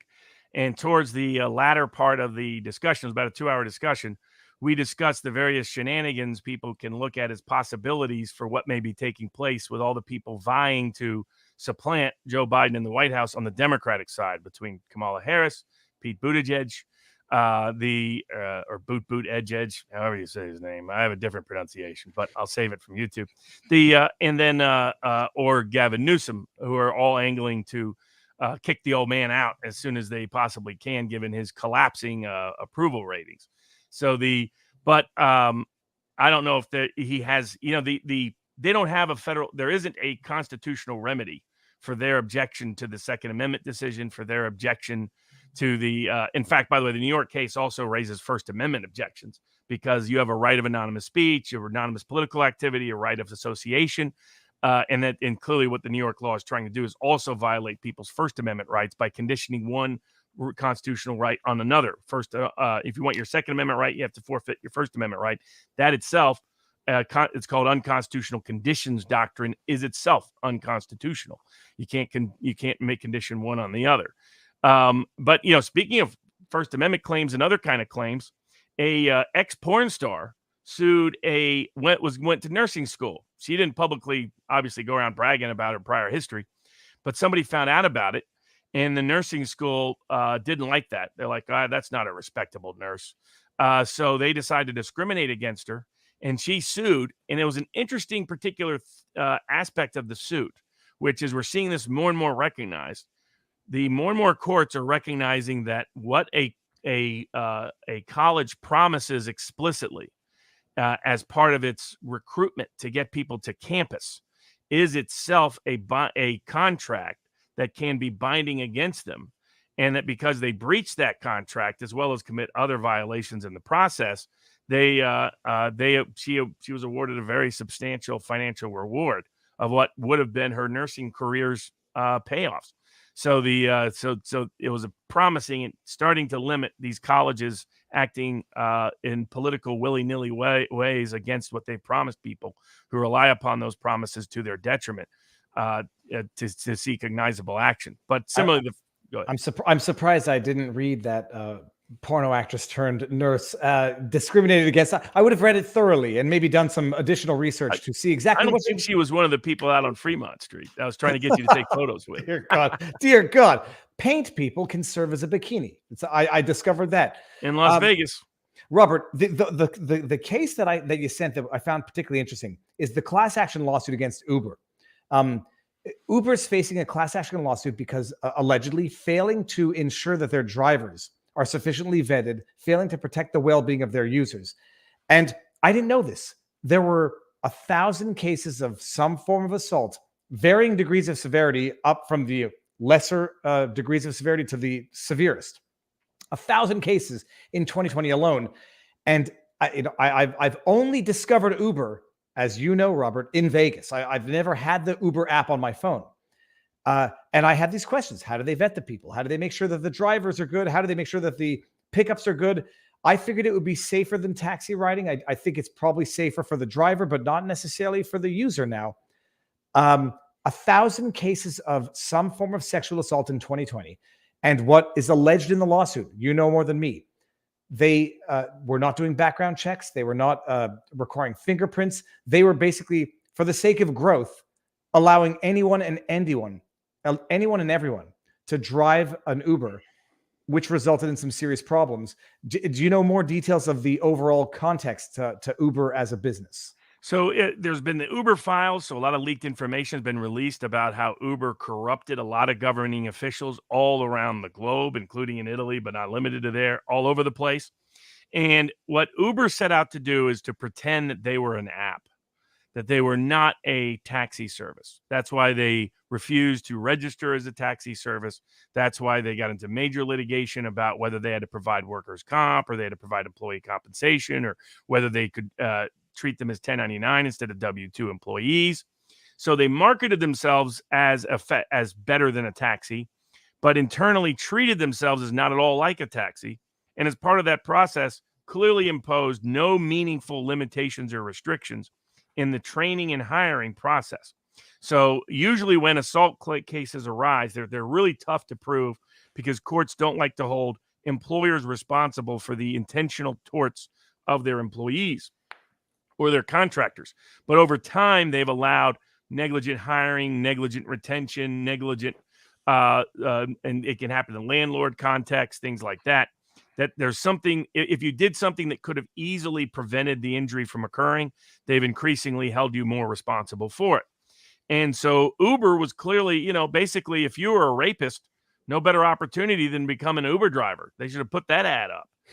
Because that was effectively how they were functioning. And they were putting people with clear documented records of sexual assault in a position to drive and pick up young women without notice of the risk to those young women. And many of them became victims consequently. And so that's what they got exposed for. And you combine the Uber leaks, the Uber files leaks with this suit kind of following up on that. You can see that Uber's in some legal trouble because of their pernicious behavior. And someone in the chat rightly said, 1,000 assaults in however many rides, but it doesn't really work like that because if you can attribute negligence to even the 1,000 cases in the, let's say the hundreds of millions of rides, it's a problem. And for them to not be doing sufficient background checks for the sake of growth and allowing anyone, I had the question. I guarantee that Uber is safer for the rider, but more risky for the passenger. A taxi driver, exceptions aside, is not going to do anything. They have a medallion. They have their certification. I mean, they're not going to do anything. Incidents have happened, but taxi companies have long imposed these background check requirements for the most part. Whereas Uber just didn't, because Uber wanted to pretend. Uber didn't want the responsibility. Uber wanted the money. And so that's why Uber did what they did. And they did this in many contexts, and this is just one of the more egregious ones. And they figured out their way to get approval without meeting the regular standards, was just to bribe a lot of people, which is what the Uber files and the Uber leaks fully disclose and divulge. So now I don't know if it's as bad as getting some toxic Skittles. Okay, I didn't get to this one, Robert. We always say, like, if you know 1 in 100's bad, if there's one poison Skittle in a bag of 100, you won't eat the bag. Robert, what the heck? Am I going to have to worry about eating Skittles now? They apparently have titanium dioxide in them, and it's already been banned in Europe because apparently titanium dioxide has genotoxicity. By the way, that's one of the things they never even tested the vaccines for. What is genotoxicity? I'm not a scientist, not a doctor. This is not medical advice. This is just old-fashioned information, the best I understand it. Well, apparently genotoxicity is when something, is my understanding, that can change your DNA or can impact your DNA. I mean, so in other words, real problem. In other words, genotoxicity, toxic to your genes. So not a good thing usually. And apparently this is in it. Now, guess what Skittles' excuse is? So Skittles facing a class action for having this in it because Skittles is known from the European investigations that this is very dangerous. They shouldn't have it in it. They promised to take it out. They haven't taken it out. Guess what agency they're hiding behind? Not FDA. I was going to say. Yes. No, FDA. I'm an idiot. Okay. That's it. Hey, the FDA said it's okay. So, again, folks, 1 out of 3 drugs the FDA approves for public marketing has to later be revoked because of how dangerous it turns out to be. They have the worst track record of any public health agency probably in the history of the world. Robert, titanium dioxide is in sunscreen. You're going to make me now think I'm right for not wanting to wear sunscreen. Oh, I think that is wise. There's a lot of lawsuits around a lot of sunscreens, actually. And there's a range of people that say don't take sunscreen. So, but this is in the you're eating this one, So I used to like Skittles. I think I'll stay away from. I've stayed away from them for some time, but I'm not taking anything that's got genotoxicity in it. That just I don't think so. Well, you're makes a persuasive case that it's uniquely beneficial somehow. You're going to get railed, Robert, because you smoke cigars, and they're going to see there's. But this is healthy. George Burns, Mark Twain, proven health. Mark Twain had a breakfast cigar, post-breakfast cigar, pre-lunch cigar, post-lunch cigar, early afternoon cigar, pre-dinner cigar, post-dinner cigar, and before you go to bed cigar. And George Burns lived almost forever. So I'll trust their examples. And I'll say, I'll just pick my vice. My vice might happen to be gin. I know it's not good for you. Whoever just came out and said, the media says no one under 40 should be drinking alcohol. I try not to put everything in the framework of by 2030, you'll own nothing and be happy. They're coming out and telling people under 40 not to drink alcohol at all. Why give idiotic advice when you know no one's going to follow it unless there's an intention of imposing it? But yeah, genotoxicity, titanium dioxide in suntan lotion. And now I'm thinking, I'm never leaving the house again. Okay. But so you got to enjoy the dry heat of Vegas. What do you think about the dry heat? How did it compare to the humid heat of Florida?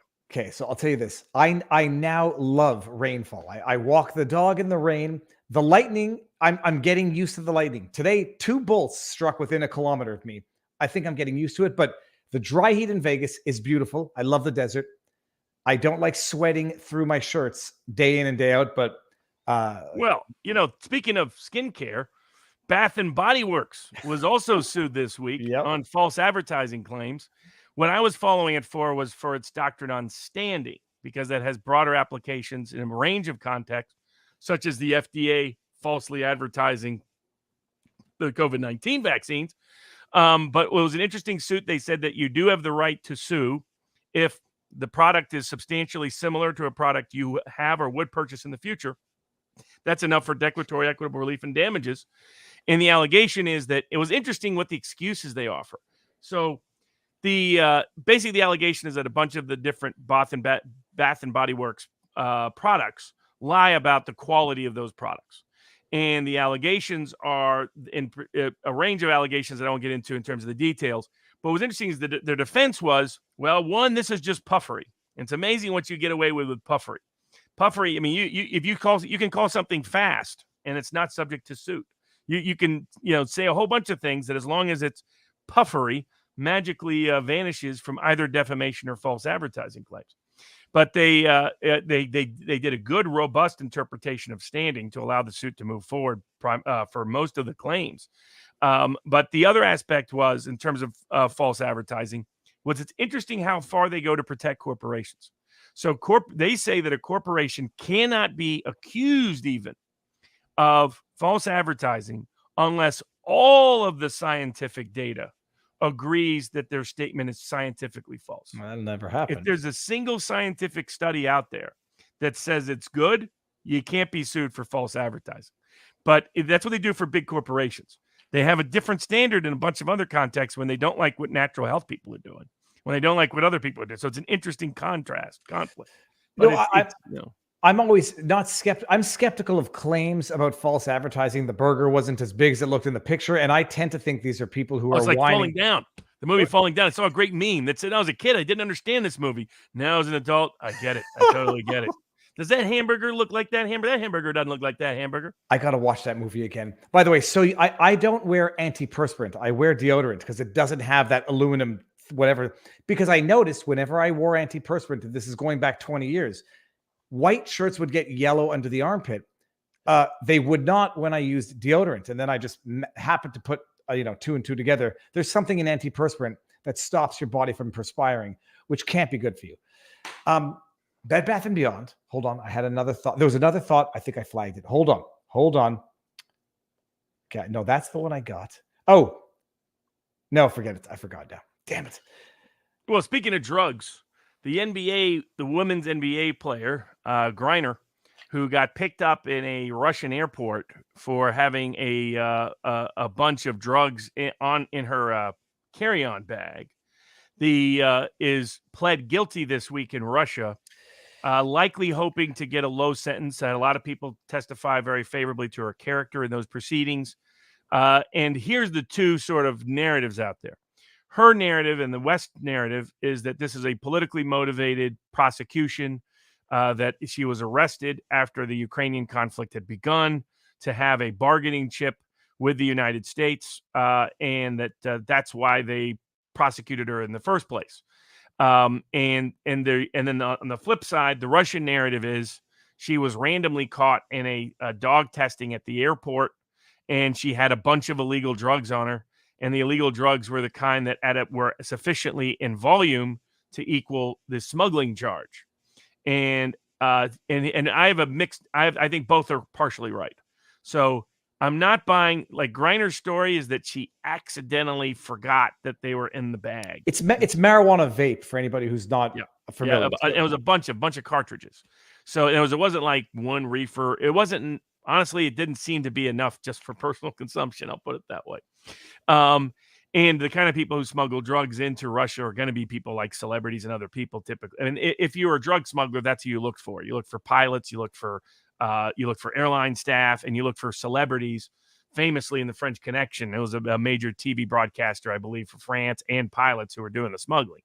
So there's actually probably will be part of America's Untold Stories, David Ferry and other stories about how they were connected to smuggling operations while they were airline pilots, and that got some of them fired. And then they picked up other occupations, but that's another story for another day, another future T-shirt title. So I'm not quite buying her story, nor am I buying the Russian story that they truly thought this case was so significant that they had to fully prosecute it rather than come up with a different solution. I think it is a bargaining chip because of people. There have been a good number of Russians that have been, particularly the Russiagate era, but even before then, that were targeted by U.S. authorities, probably for political purposes, that are Russian natives or once were Russian natives who are in U.S. prisons. And so that may, and this was all happening in the context of the sanctions and the rest. So, but she did plead guilty. The assumption is that there's going to be a negotiated return with the United States for there's going to be some swap. But I think both sides have a claim. Well, she really did have way too many. Put it this way: if she'd done that in the U.S. and it was the kind of like, there's some states that don't really meaningfully care about that, and depends on the jurisdiction. But we've prosecuted people for less over time. To give an example, I wanted to bring up one chat here. Maybe don't be stupid and smuggle drugs through. This is the thing. Not in your carry-on bag. Not that many. Not have like however many cartridges she had. Let's just say it was a lot. Makes it worse. Plus, she had been to Russia multiple times before, played, so she would have known the laws.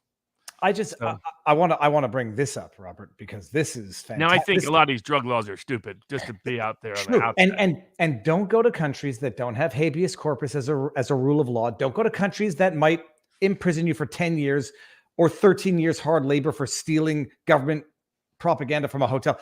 Don't go to North Korea. Don't go to countries where you might not get treated the way you think you deserve to get treated if you break the law. But listening to Reverend Al Sharpton, we can't sit by and watch this person just sit there and in a 99% rate of convictions face 10 years in jail. We can't. And now my question is, Al Sharpton, were you talking about January 6th defendants in America, or were you talking about Griner in Russia? He was talking about Griner in Russia, but it applies perfectly, mutatis mutandis. Yeah, the only difference is at least a few people have been get acquitted in Russia, by juries or judges. What is the federal conviction rate in D.C.? For January 6th, for the juries, it's been 100%. There's one judge trial that is acquitted, but for all the juries, it's been 100% conviction. And he says we can't. Now, I am critical of the Russian justice system. I think any justice system that has a conviction rate over 85%, just due to the risk of human error, just to the nature of human decision making, is too high. It's a sign of a system that's corrupt.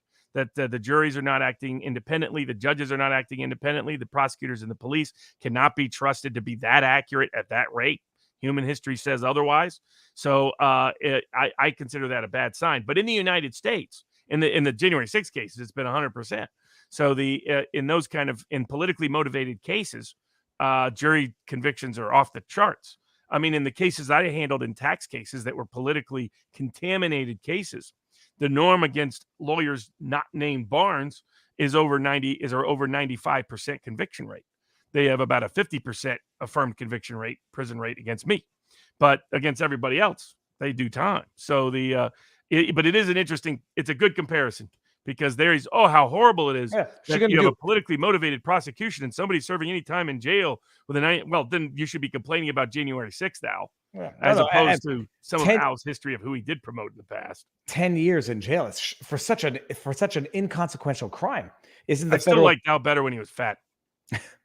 I want to bring up Lewis S., who seems to be insisting on digging his own hole here. 775 reports of myocarditis or pericarditis follow receipt of Dr. Moore's source. You can't believe what a government official says. Who are you believing then? First you said our sources were bunk, and now the sources are government officials, and you're saying don't trust government officials? Who do you want to trust, Lewis? You want to trust yourself? Go ahead. And by the way, speaking of politically motivated prosecutions, the Vault 7 whistleblower was found guilty of everything this week. He represented himself pro se, but it shows that, whistleblowers, that when they're blowing the whistle on government corruption that they don't like, then they also have an extraordinarily high, sadly, conviction rate. You got to dumb it down for people who don't know what Vault 7 is, Robert. I know. I want you to remind me. Oh, sure. I mean, Vault 7 was the CIA files that exposed all the bad stuff that the CIA was up to. It was another one of the coins for the Alex Jones was right jar. There's a new documentary coming out about him called Alex's War, and social media, Facebook, Twitter, YouTube, Google is waging war on that movie. Even though it's an independently made movie, shows every side and all sides of the Alex Jones debate. The social media giants don't want it out there, don't want people seeing the truth about it. They want to see a different version of it. But one of the things Jones had said many years ago was that the CIA was developing and investigating the capacity to use electronic control of automobiles to be able to take over the automobile from a distance and cause crashes. Well, guess what was in Vault 7? Exactly the CIA trying to do exactly that, amongst the many other scandals. This was another WikiLeaks disclosure, and they went after aggressively the whistleblower in New York. Is where, again, magically always ends up, these cases end up in New York somehow, DC or New York. It's just one corrupt jerk. They're always competing for where they're going to be, one or two in the most corrupt jurisdiction in America. DC's up, and then Southern District of New York is up, and then DC's up. And that's where these cases magically end up. And I consider the Northern District of Virginia in national security cases basically DC extended. I mean, that's where Langley is. So that's how this breaks down. So I think he never should have been prosecuted. I think what he disclosed should have been protected under whistleblower protection laws. He had to disclose, assuming he did it. It's not clear they really proved that effectively. But the reality is jury pools in the Southern District of New York and DC have not shown the meaningful, consistent capacity to be fair. Now, recently, in one of the Build the Wall cases, a juror held out who saw it for what it was, and they had a mistrial. But it was only because the conscientious juror was like, this is a bunch of political crap. This case makes this isn't a fraud case. This is a political crap case. And luckily, that one conscientious person held out, but the rest were ready to hang him. So these politically motivated prosecutions and politically prejudiced jury pools continue to show the dangers of where our justice system is collapsing into a Soviet Stasi-style system if we don't start meaningfully correcting these violations. Okay, actually, before we even get to the Alex Jones stuff, let me do a few chats because I've got a lot. And this one is right. Viva, I had lightning strike over a half a mile from me. It's time to start getting used to freedom units versus metric system. Remember, no country using the metric system made it to the moon. Okay, well played. Well played. So don't go to Canada or DC. If you can avoid it. Now, the problem, this is where my argument, and hopefully Steve Bannon's trial reinforces this, is people, Republicans need to look at, and particularly the populist wing, needs to look at new laws to strip the District of Columbia being an independent federal jurisdiction. That shouldn't happen. You cannot have a system where DC gets to sit in judgment of DC, because that just will never function. We've seen how bad it is. Well, once they couldn't even convict a lawyer of an obvious lie because he was an anti-Trump lawyer, that was the end of the credibility of juries in DC. Steve Bannon's case will just reinforce that one more time. And so it's clear they should strip the District of Columbia of its jurisdictional authority, not have a federal jurisdiction in DC, period.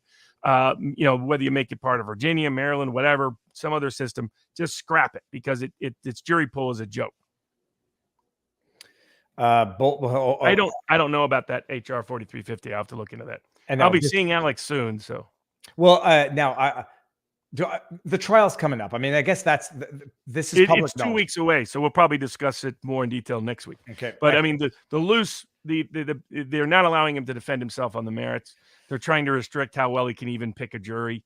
So it's the same. I described it as, it looks a lot like 19th century Australia, all kangaroos and railroads. That's what the justice system has looked like so far when it comes to Alex Jones. What do you know the etymology to kangaroo court? I presume if anyone does, it has to be you. Actually, I do not. I learned the not Bakugi. Oh, that's the wrong one. Kabuki theater. That's what I know. To Matt Dehart's question, I don't know about the Hulu documentary Enemies of the State, but I'll take a look at it. Okay, let me just do this here. I say we do an analysis on Trudeau's DNA. Can't do that. I'm not wasted at people. This is your projection, because now that I have the same amount every stream because I measure it because I'm crazy. So we'll talk more about Alex Jones next week because the trial's coming up. Big Tennessee case, critical race theory. And I put it up at our locals board because if you want to understand the what's going on, what is critical race theory? How is it infiltrating our schools? What are its origins? How is it being misportrayed into the school system? How is it sneaking into the school system? What it's really trying to do to kids as young as kindergartners. And not only is it ideologically contaminated material, it includes stuff that your children should never be seeing. Your 5-year-old should not be having rape lessons in class. These are things that shouldn't be there. And yet that is what is part of what this material is. It's meant to indoctrinate. It's meant to convert them into advocates for a particular cause, a cause that is not popular within the broader American people, a cause that in this case, critical race theory and its other related doctrines has been banned by the state of Tennessee, and yet it is being taught in counties in Tennessee. So a good lawsuit brought that exposes its illicit nature, but it's a good law if you want to understand it in common everyday parlance. That suit, it's a big suit, it's a long suit. I've highlighted sections so you don't have to read the whole thing. You can just skim through the highlights and get the true gist of it. It is a very good suit, very, very well brought suit in the Chancery Courts there in Tennessee against critical race theory. And Robert, I had on Chanel Fall, an Ontario teacher who was fired, I guess suspended, and now being investigated for criticizing critical race theory. It's ironic. Critical race theory, but if you criticize it, you'll get investigated. But Robert, I'm not going to bring up the audio of Bolton admitting that he's such a freaking genius. You can't be an idiot like Trump and plan a coup. I mean, it takes a genius like Bolton, and he's done it. Robert, your thoughts, and if you could give us just some examples where the U.S. might have affected or carried out such coups in the world. Well, there's one right there about General Walker, coup right here in the United States of America.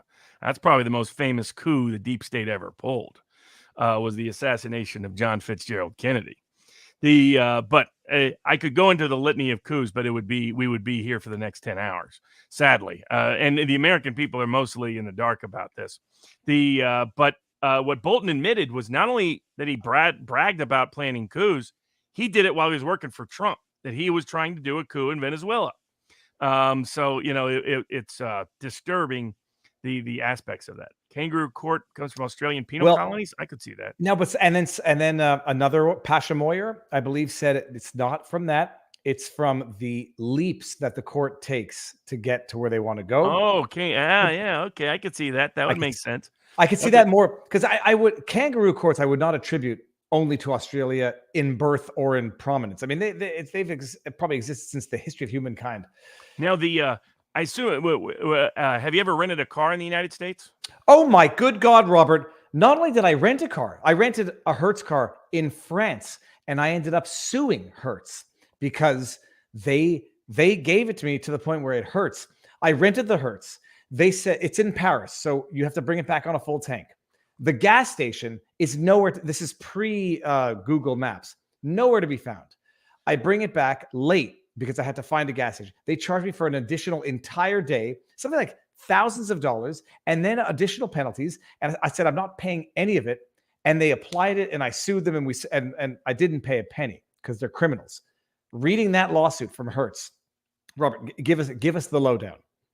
Hertz has had a history of getting people criminally arrested for stolen property based on disputes of somebody renting their car.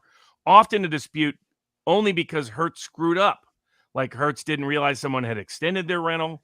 Hertz didn't properly process that someone had actually paid, things of that nature. And they were getting people were getting swatted. People were in a car with their family, and all of a sudden the SWAT team shows up because supposedly they've stolen a car because Hertz screwed up the payment processing. Hertz was trying to dodge all of this by going through bankruptcy after all the lockdown politics that took place. The bankruptcy court said, no, those cases can go forward independently and separately from that. And so now those suits are coming back. So all the cases where Hertz misused and abused criminal law to try to enforce a contractual dispute, where often Hertz was in the wrong. Marion Holtzman says, welcome to America, Viva. Forget Florida. Come to East Tennessee. Not as hot. # Smoky Mountains. Marion, it's good to see you again. Oh, my only advice on renting a car otherwise is that if you're in a car in Europe, if you're driving, do not pass the Maserati. Don't pass the Maserati. I passed the Maserati. Turns out in France, if the ticket is high enough, they immediately suspend your driving privileges. Thankfully, somebody else was with me. They couldn't speak much English. I couldn't speak much French. I was trying to explain I was a lawyer like Robespierre, and they were like, "You don't want to be like Robespierre." I was like, "Okay, no, let everybody chill." Then they thought somehow I was a John Wayne actor somehow from Hollywood. I have no idea. You're like, "Oh yeah, you bang bang bang bang." I was like, "No." And French cops going bang bang bang. You're like, everybody chill. It was all because I passed the Maserati. Well, I'll tell you this: when you rent a car, don't rent Hertz. They are terrible. But in that lawsuit, they were alleging that people who they reported the cars stolen and then sicked the police on them. Where one of the cases, as Robert was saying, was a woman in the rental with her kids in the car being arrested at gunpoint. Hertz donut, terrible. But hold on. Well, it could be worse. You could be on the reality TV show Love is Blind, and it turns out they, I guess they interpreted that show kind of literally, because apparently they get people blind drunk to help their ratings. So the reality TV show has been sued by some of its participants. They said they would like starve them, so they didn't have enough food to eat. They got them drunk. They did all these other things to create fake drama by traumatizing the reality TV participants. So we'll see how that. But I thought it was ironic that the show is named Love is Blind. The distinction you mentioned for what counts as a bot is why experts call it non-human traffic. But the real problem isn't the bot behavior. It's the fact that ads being served to fake users. Ad fraud is very big money. No question. No doubt about it. We got this one. Sorry. Good news on the lockdown-related litigation. There was a case that was filed in Wisconsin concerning the prohibition of clerics, of ministers, priests from going to see inmates.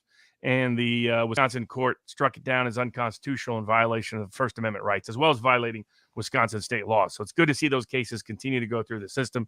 Court explained why it wasn't moot, because it was capable of repetition yet evading review, and good reaffirmation of religious rights against lockdown laws that went into force. And there was an interesting, I think some Seattle politicians during their summer of love accused certain police members of racist murders. Those, even after they had been cleared by local inquest, they have now brought suit, not only in defamation grounds, but because sometimes people forget, defamation is actually a 1983 cognizable claim.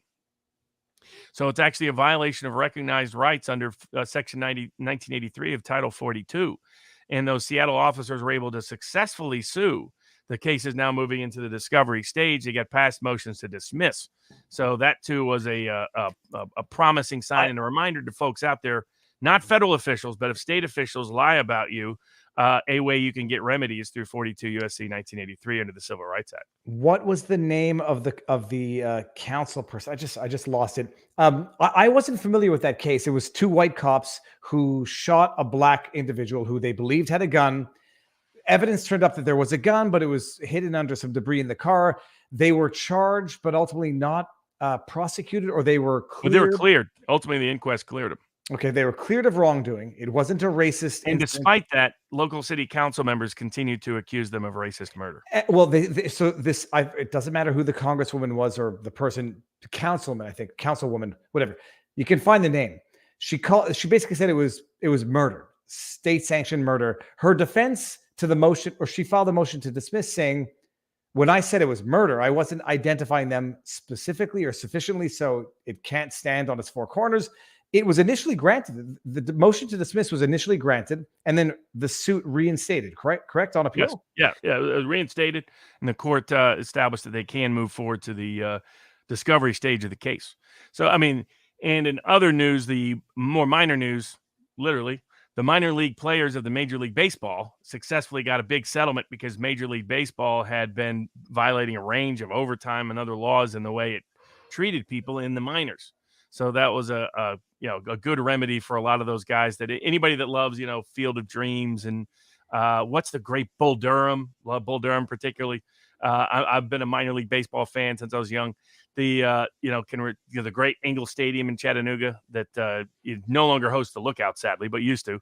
I grew up there as a kid, so that was a good seed to see those guys get properly rewarded for many decades of underpayment. Is what was taking place there. Now the children have found me, Robert. I don't know how, but they found me. Every time the kids come home, it's like Marty. It's like the Libyans finding Doc. It's like, Marty, they found me. I don't know how, but they found me. We only have really 3 or 4 other cases. Crypto cases are proliferating. It's the biggest number one area of expanding corporate litigation is crypto cases. Over 200 plus class actions filed just last month. And this relates to, people who are trying to do crypto banks, stable coins, people who are trying to leverage and probably overreached, promised things they probably couldn't deliver on. And there's a range of some big actors that are involved. Some other people are being sued for potential complicity, including Coinbase.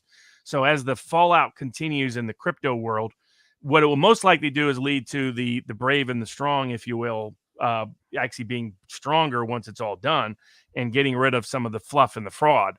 But you're going to see continuous massive litigation in the crypto world because about $2 trillion of value disappeared within a couple of months.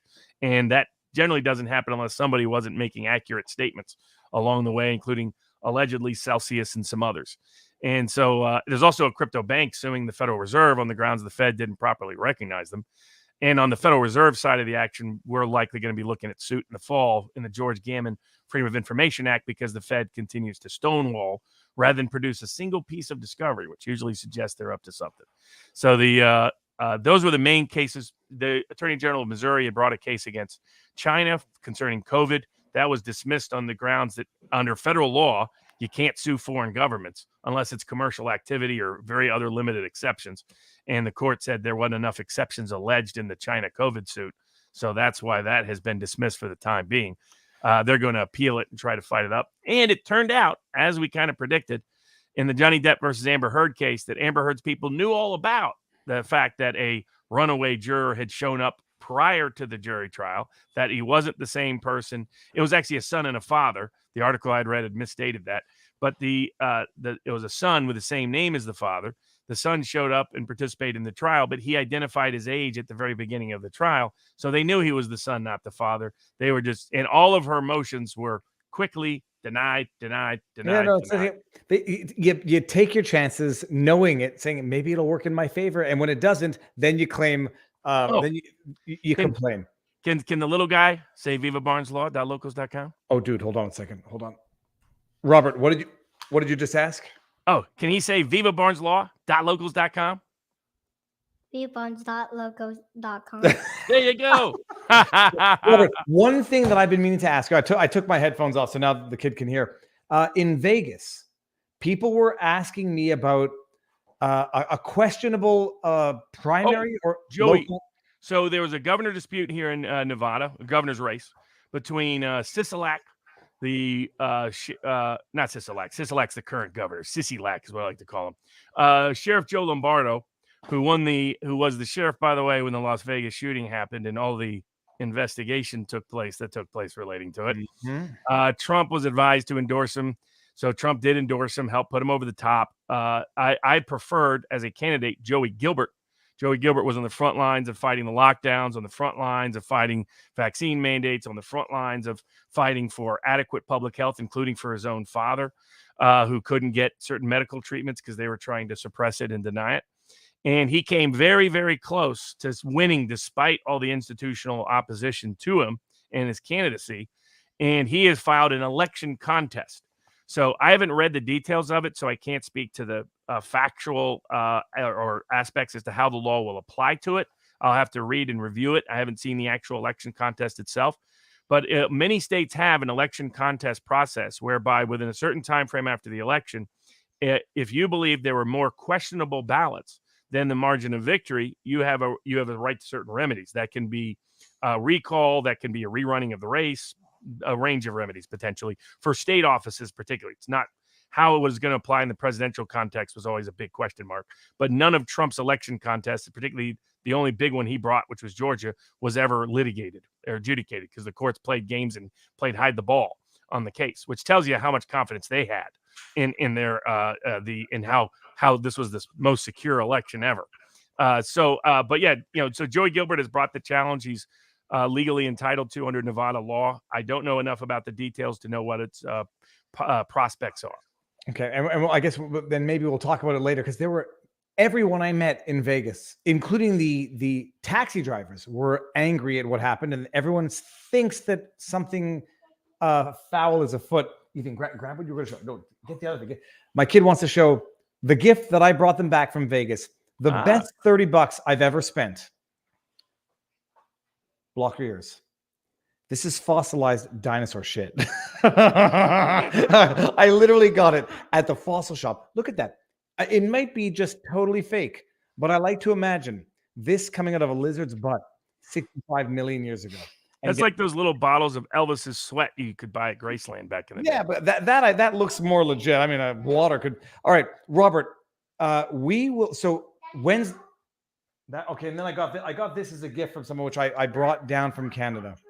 Oh. This is a truck made from wood. Oh yeah, for the trucker convoy. Dude, no one's gonna. We can't. I want to talk to the truckers. I want those things. Okay, it's a kid's voice. Whoever said this to me, you know who you are, and it's beautiful. Now, Wednesday night, Julie Kelly.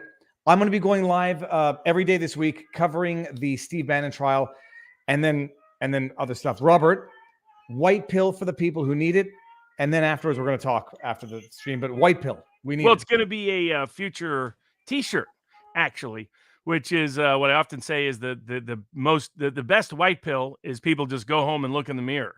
You are the white pill. You are your own white pill, and you are the white pill for the rest of the world. As long as there's good, righteous people trying to develop adequate, accurate information to make a difference in the world, that is the only way the world has ever positively changed, is by you helping make it possible in the first place. So you are the best white pill out there. Fantastic. Everyone, push the like button before you go. Leave a comment, make the chat go crazy. Stick around, talk amongst yourselves. Robert and I are going to go talk amongst ourselves. See you all tomorrow. Robert, fantastic stuff as always. And everyone, enjoy what's left of the weekend.